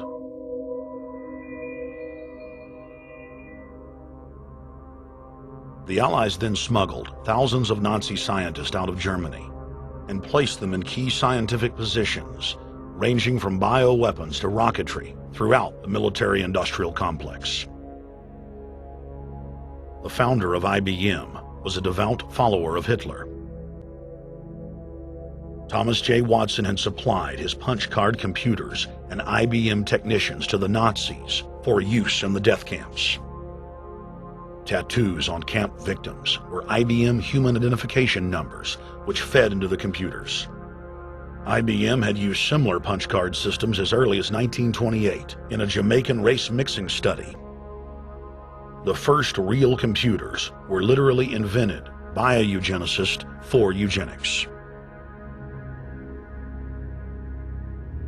UN chieftain and unrepentant eugenicist Julian Huxley argued that since the leaders of eugenics had founded the environmental and conservation movements, that they should be used as vehicles in the formation of a world government. Just as H.G. Wells had envisioned, this government would be controlled by a scientific dictatorship and would be guided by the principles of eugenics. Huxley created the World Wildlife Fund with Bilderberg founder and former SS officer Prince Bernhard of the Netherlands and Prince Philip of England. In the event that I am reincarnated, I would like to return as a deadly virus in order to contribute something to solve overpopulation. Prince Philip, reported by Deutsche Presse-Agentur, DPA, August 1988. Aldous Huxley, author of Brave New World and brother of Julian Huxley, gave a speech at Berkeley in 1962, shortly before his death. He admitted that his best-selling book, Brave New World, written in 1932, was based not on fiction, but on what the elite were actually planning to implement.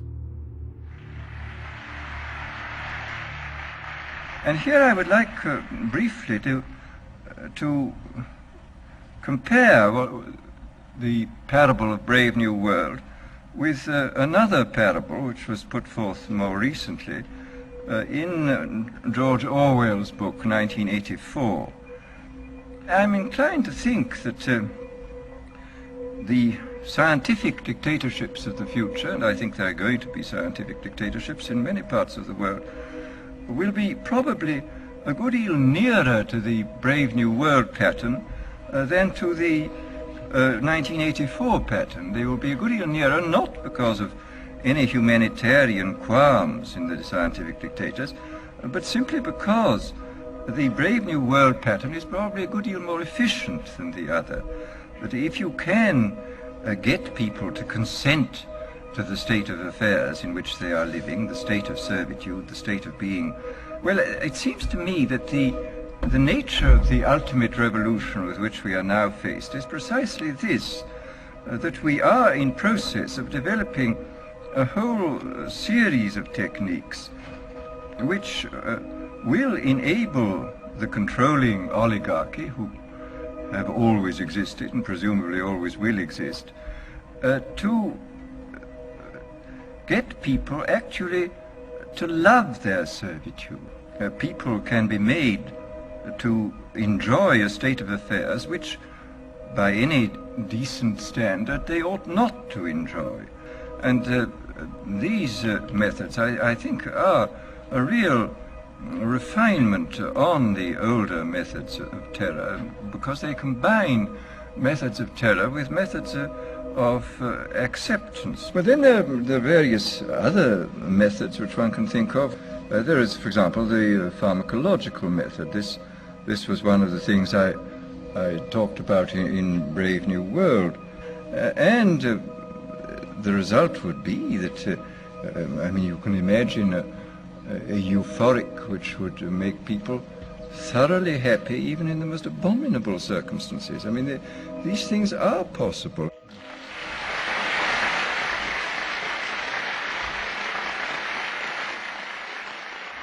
The elite have left a massive wave of destruction behind them as they cold-bloodedly experiment on civilian populations as if we are lab rats.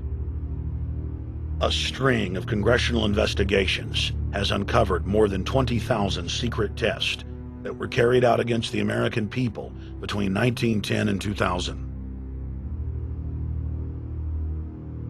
One well-known eugenics study, the Tuskegee Syphilis Project, killed hundreds of blacks and spanned 40 years until whistleblowers exposed it in 1972. From 1943 until present, the British have tested lethal nerve gas on their own personnel, on land, air, and sea. Many died instantly. Still others died grueling deaths over several years. The federal government commissioned secret radiation experiments on thousands of non-consenting patients.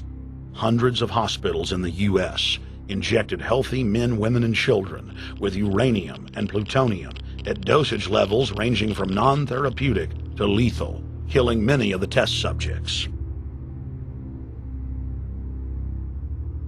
Pregnant wives of GIs were given vitamins by base doctors that actually consisted of highly radioactive uranium-239 and plutonium-241, resulting in violent miscarriages and the death of the mothers.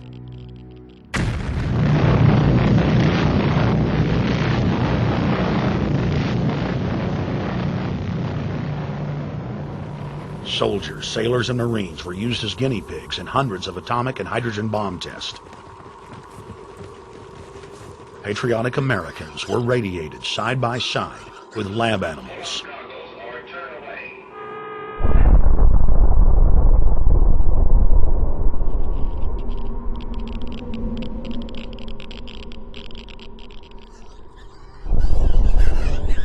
Pilots were forced to repeatedly fly through mushroom clouds of DNA-destroying radiation.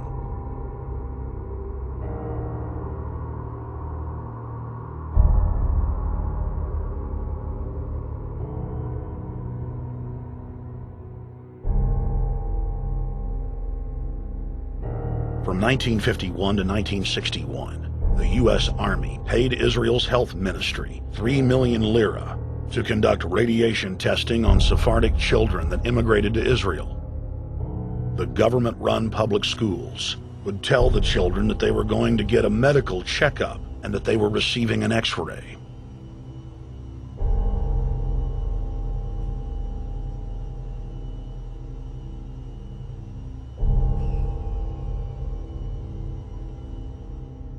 The Pentagon had already radiated more than 4,000 institutionalized children in the United States, many of which had died. More than 110,000 of the darker-skinned Jews were given 35,000 times the maximum dose of X-rays to the head repeatedly. Many of the children died within months. All of them lost their hair. Some still live today and endure excruciating health problems. The covert testing of chemical, biological, and radiological agents on unsuspecting populations continues worldwide today. From 1940 to 1979, the vast majority of the British population was sprayed by aircraft more than 2,000 times with deadly chemicals and microorganisms without ever being told. In 1968, the Pentagon tested a deadly bioweapon on New York subways and placed personnel in local hospitals to monitor the effects. Aggressive sterilization of men and women continued in many states until the mid-1980s. The United States and England are currently testing pesticides and highly toxic experimental drugs on tens of thousands of healthy foster children, many of which die as a result of the experiments. Prisons across the nation have forced inmates to participate in grisly experiments, ranging from pesticide studies to having tablets of dioxin sewn into their backs. Gradually, by selective breeding, the congenital differences between rulers and ruled will increase until they become almost different species, a revolt of the plebs would become as unthinkable as an organized insurrection of sheep against the practice of eating mutton. Bertrand Russell. H.G. Wells, Aldous Huxley, Bertrand Russell, and hundreds of other eugenicists constantly bragged about how the establishment believed themselves to be a separate, more advanced species than the common man. Top eugenicists were bold enough to admit that their real goal was not improving the heredity of the commoner, but to further dumb them down so that they could be more manageable. Nobel Prize winner Russell wrote at length about how vaccinations filled with mercury and other brain-damaging compounds would induce partial chemical lobotomies and develop a servile zombie population. Diet, injections, and injunctions will combine from a very early age to produce the sort of character and the sort of beliefs that the authorities consider desirable, and any serious criticism of the powers that be will become psychologically impossible. Bertrand Russell.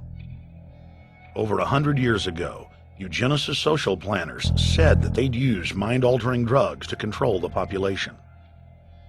By 2007, more than 20% of the U.S. population were on some type of prescription antidepressant.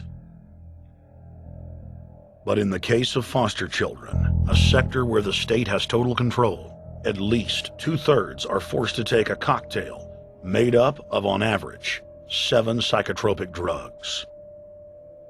Chairman of the Texas Society of Psychiatric Physicians, Joe Burkett, testified before the State House Select Committee hearing on psychotropic drugs in foster care and shocked the public when he said that 2/3 of foster children in Texas had been placed on psychiatric drugs because they were very, very sick from a bad gene pool.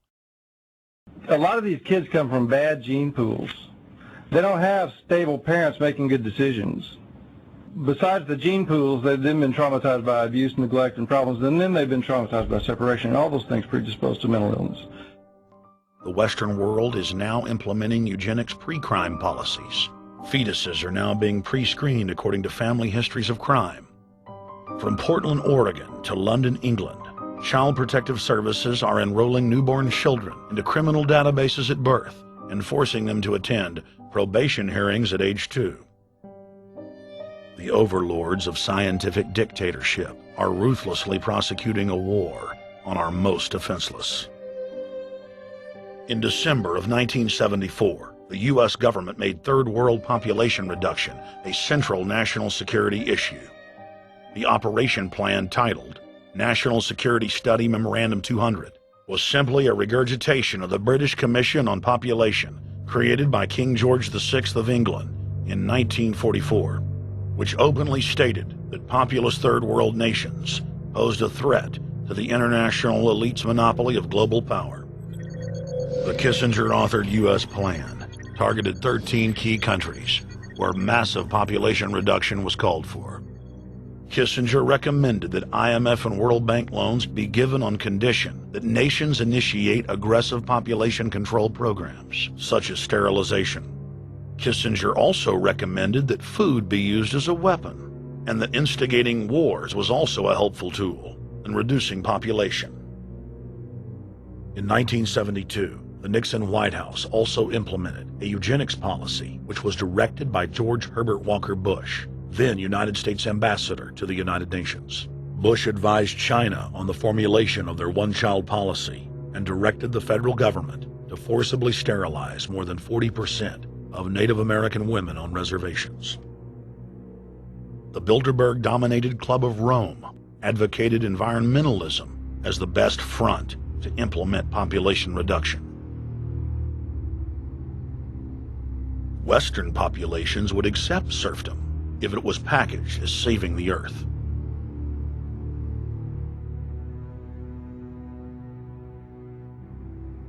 Industrialization of Africa, Asia, and Latin America could be blocked. Citizens would more willingly give up their national sovereignty if it were sold as a way to help the planet.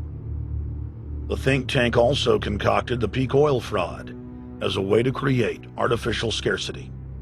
And the Club of Rome has been aggressively pushing a global carbon tax as a way to fund their planetary government.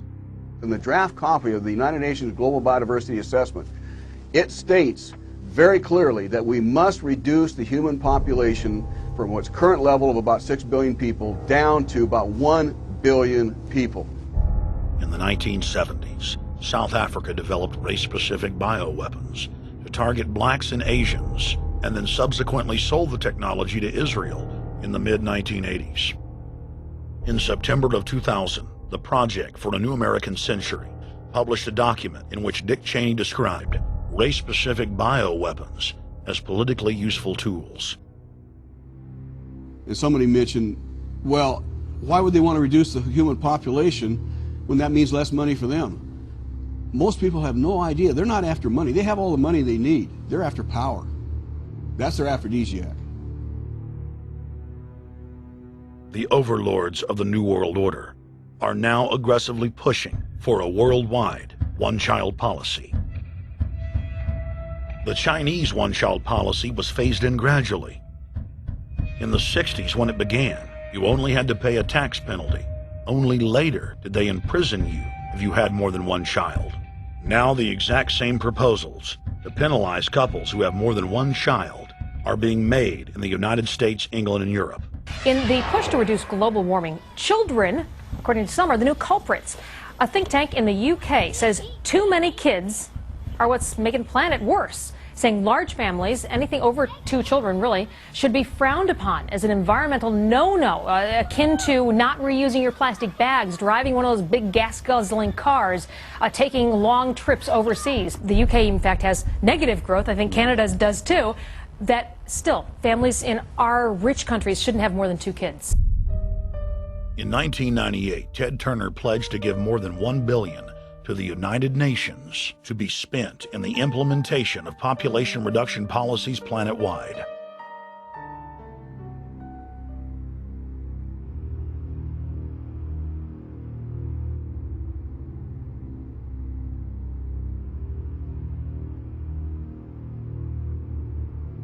In 1999, the Bill and Melinda Gates Foundation gave $2.2 billion to Planned Parenthood, the United Nations Population Fund, and other population reduction groups. By 2007, the Gates had given more than $30 billion, almost exclusively to population control groups. The controlled corporate press cynically reported that the Gates were giving the money to help third world children. Bill and Melinda Gates were dethroned as the world's most generous philanthropists when their friend and fellow population reduction enthusiast, Warren Buffett, gave $37 billion to fund an army of population control groups. And I actually think the world will be much better when there's only 10 or 20% of us left. Dr. Eric Pianka. Prominent University of Texas biologist Dr. Eric Pianka, while receiving an award from the Texas Academy of Science, said that the worldwide AIDS pandemic was, quote, no good, it's too slow, and went on to laud the virtues of Ebola because it would kill 90% of the world population quickly. When his statements erupted into a national controversy, his graduate students defended him, stating that Pianka was too conservative and that all humans should be killed. But most frightening was the fact that in a crowd of over 1,000 prominent scientists, local newspapers reported that 95% of those in attendance gave Pianka sustained standing ovations every time he extolled the virtues of mass-culling microbes and man's destruction.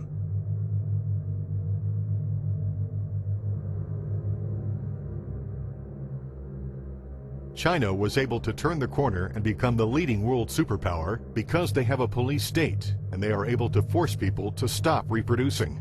Dr. Eric R. Pianka. The eugenics movement has now shaken off much of its Nazi baggage and is using people's legitimate concern about the environment as a cloak to conceal their real agenda.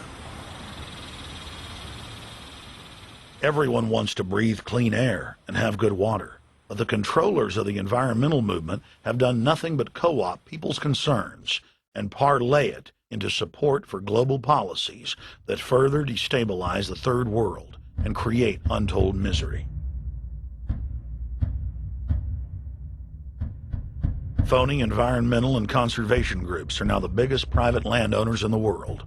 They lobby government to take property away from local populations, only to develop it themselves later. When the U.S. military dumps millions of gallons of nerve gas on the east coast of the U.S., they don't say a word.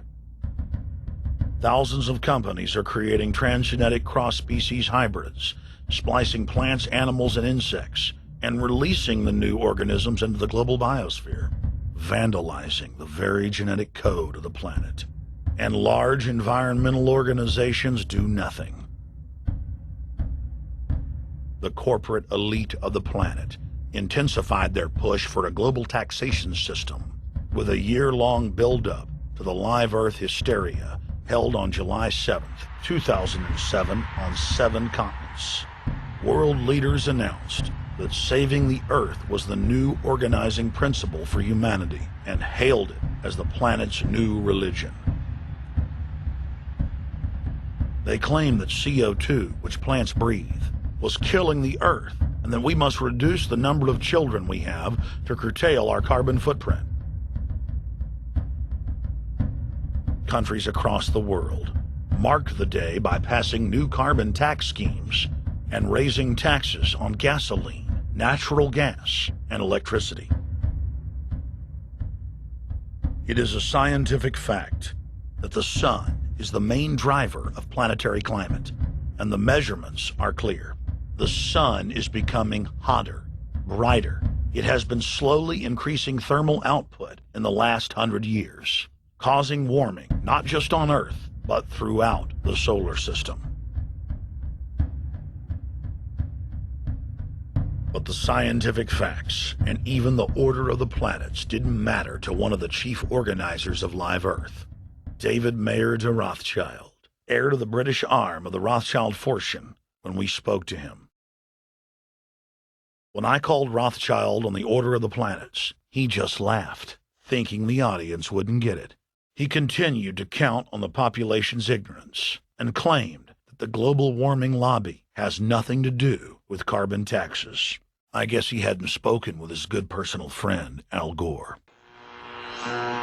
Global warming, the time for debate is over. I think what you have to realize is that being environmentally sensitive and making money aren't mutually exclusive. There's a lot of money to be made in addressing this issue. But you guys are gobbling up all the world's concern to just simply line your pockets and make kids read your book in schools and do all this. It's a business, just like you said, Rothschild. It's not. Do you think I make any money out of this? It's the same thing. It's the same thing your your money-changing ancestors did. They're in Germany, Red Shield, and I'm calling you out, Red Shield. We know it's a scam. A pollution-based tax system, principally CO2. We're causing it mainly, vast majority of it. The consequences are bad and will be catastrophic unless we act. The polar ice caps of Mars are receding at several miles a year, much faster than ours, and that the moons of Saturn and Jupiter are melting. In fact, several of their moons were ice and are now liquid seas. Now, how are SUVs causing that, David Rothschild? That's because those planets are closer to the sun, my friend. No, Jupiter and Saturn are not closer to the sun. Neither is Mars. Yes, sir. I think you'll find, right, that the very simple matter, and what I wanted to say, and this is my final point, forget your taxation theory, because actually it's not taxation. Put a price on the carbon. A tax is the best way. Cap and trade can also do it. If there were a carbon-based tax, would there be a need for an economy-wide cap and trade system? They are not either or. We can do both. I am in favor of both.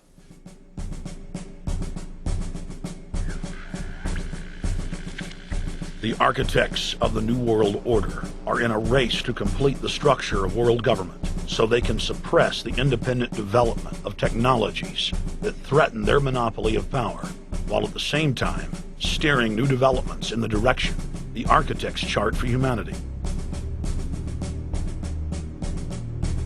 The technocrats call their governing system the final revolution, because in the past, empires were enforced militarily. Now enforcement is primarily psychological and economic, and society itself is a construct of the elite who operate outside the controlled paradigm and control the civilization within, just as a child maintains the environment of a fish tank. We are like lab rats, living out our entire existence, never questioning the confines of the cage or the scientists who experiment on us. New World Order engineers have hijacked human destiny. Its controllers have closely studied human behavior for more than 100 years and are now steering us with expert control, using our primitive drives and desires as levers. They have developed their mind control systems to the point of being able to control the average unconscious person like a car.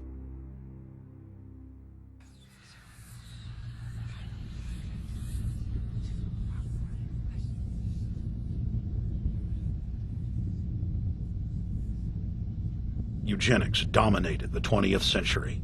Its ruthless spirit has now metastasized into the fields of genetics, nanotech, and robotics. But that's not surprising. From their inception, all three disciplines have been dominated by eugenicists. The billionaire founder of Sun Microsystems, Bill Joy, courageously went public in 2000 to warn of a cancerous consensus among the technocratic elite that at best humanity would be completely enslaved by the year 2030, and at worst, mass extermination of everyone but the elite would take place. A who's who of the techno-elite are members of what is known as the transhumanist or post-humanist movement.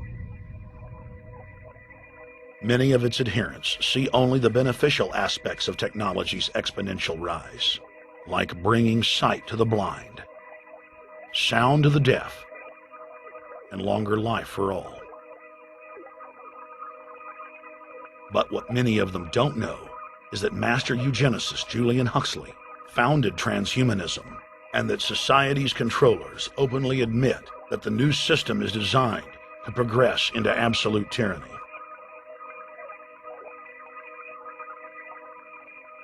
Leading transhumanist Ray Kurzweil boasts that technological advancements will allow those that can afford it to live forever, but admits that most won't be able to keep up with the new master race.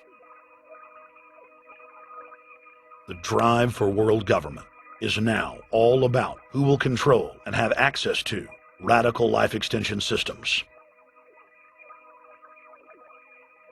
Biological evolution is too slow for the human species. Over the next few decades, it's going to be left in the dust.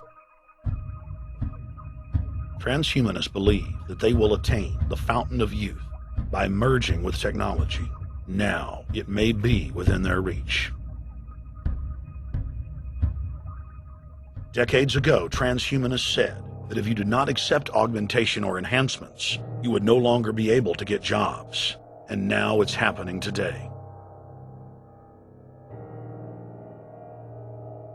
The elite who occupy the commanding heights of digital reality are suicidal nihilists. Suicidal nihilists know that there is no longer any substantive purpose to their willing, but they would always prefer to go on willing than not to act at all. They can very happily ally themselves with the notion of nuclear holocaust or perfect exterminism. Technology has become so powerful in its capacity for destruction that free humanity cannot afford to let psychopathic technocrats with delusions of grandeur repeat the mistakes of their forebears, because it is highly probable that this time they may destroy everything, including themselves in their mad rush for godhood.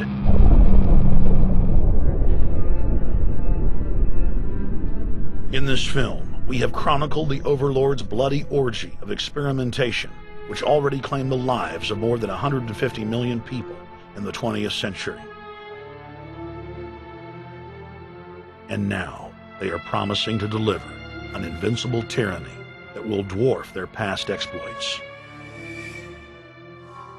In the days of World War II, there were sovereign nations and armies to stand against Hitler's final solution.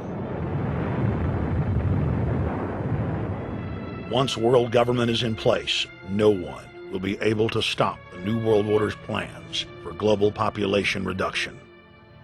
For those immune to psychological programming, hundreds of FEMA camps have already been built throughout the United States. In their quest for population reduction, no method is off the table.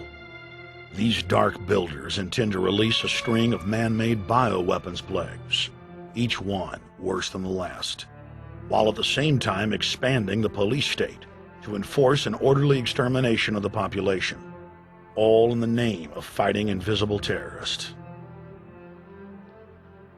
And the Georgia Guidestones stand today as a cold testament to the elite's sacred mission. To have a two-class system where the underclass are forced to live as slaves in tiny enclosed cities, while the elite enjoy the land of the earth, evolve into superhumans with the aid of advanced implantable technologies, live eternal lives, and travel throughout the cosmos. This is the promise given to the inner members of the New World Order and the agenda of the Bilderberg Group.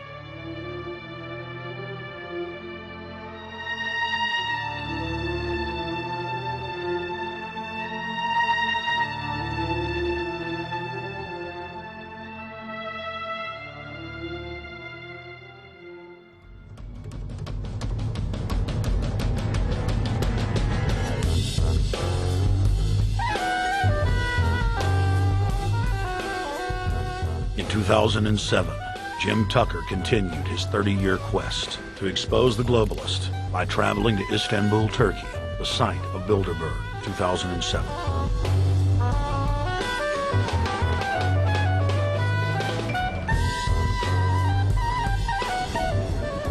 Jim Tucker, thank you for coming on, my friend. It's always fun. Jim, tell us what you saw today when you were out at the Ritz Hotel. We were at the Ritz-Carlton. It looked like a typical Bilderberg scenario. They had the armed guards all around the place. They had platoons of cops in formation waiting for the disbursement. They also had cops all the way around the building, and they had all those high-tech things where every member can hear whatever's spoken in any language, instantly translate into his own language so they can keep up with it.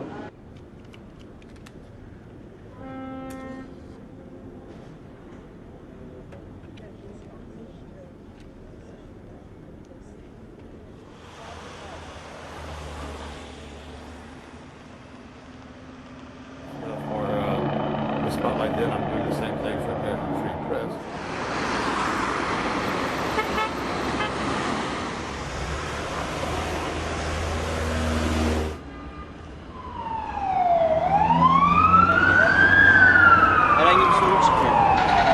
Hey, is the hotel open? Şu İngilizce bilen var mı? Ben bilmediğim için. Let's just ask him directly.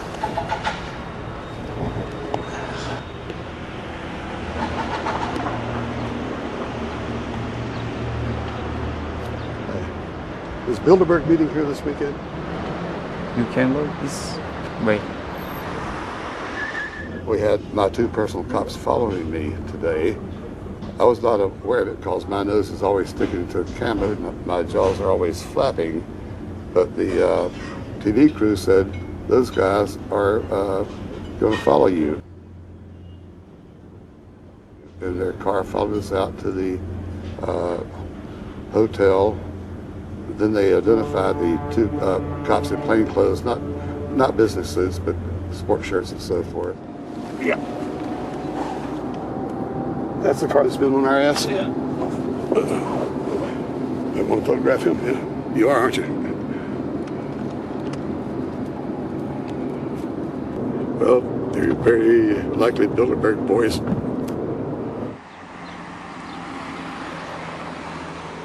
John Elkin, owner of Fiat and a fellow Bilderberger, thought that they could take a stroll off the grounds without being noticed by the commoners. I was thinking about that.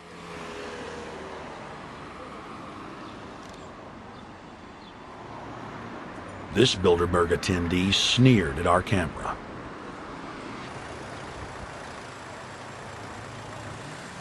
This carload of kingpins gave the media a murderous look and seemed shocked that they would dare point a camera in their direction.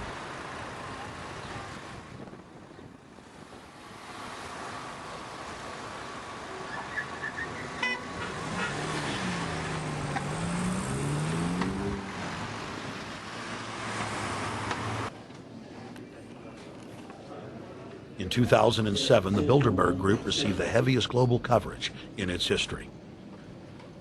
Jim Tucker witnessed press conferences attended by hundreds of members of the media and a new generation of info warriors, like reporter Paul Dornanu of Romania, are tracking the elite, no matter where they hide. Expunem acest grup Bilderberg. Now, Jim, my governor, Rick Perry, it's in the front of the Dallas Morning News. The headline reads, Texas Governor Rick Perry to attend Bilderberg. What does it mean to have the governor of Texas in the Dallas Morning News just admitting he's going to Bilderberg Group? It means he's a potential president, even as the obscure governor of Arkansas, Bill Clinton, lost his virginity at the Bilderberg meeting in Baden-Baden, Germany in 1991, and he's elected president the following year. Now, if he goes nowhere in a run for the White House in the years ahead, they'll drop him like an old shoe. They do that often, but officially, Bilderberg considers Governor Rick Perry a potential president of the United States. Yes, it's a violation of the Logan Act, for which Bill Clinton's White House was fined $300,000, which means the taxpayers paid it. When Perry returned to Texas from Istanbul, we were determined to hold him accountable for his treasonous actions.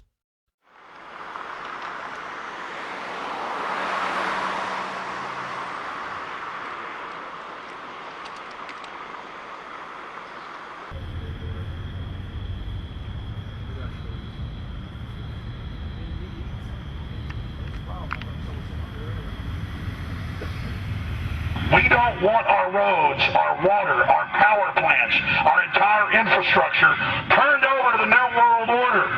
And we tell you now, the people are rising up and learning what you're doing, and they're angry. And they're tired of it.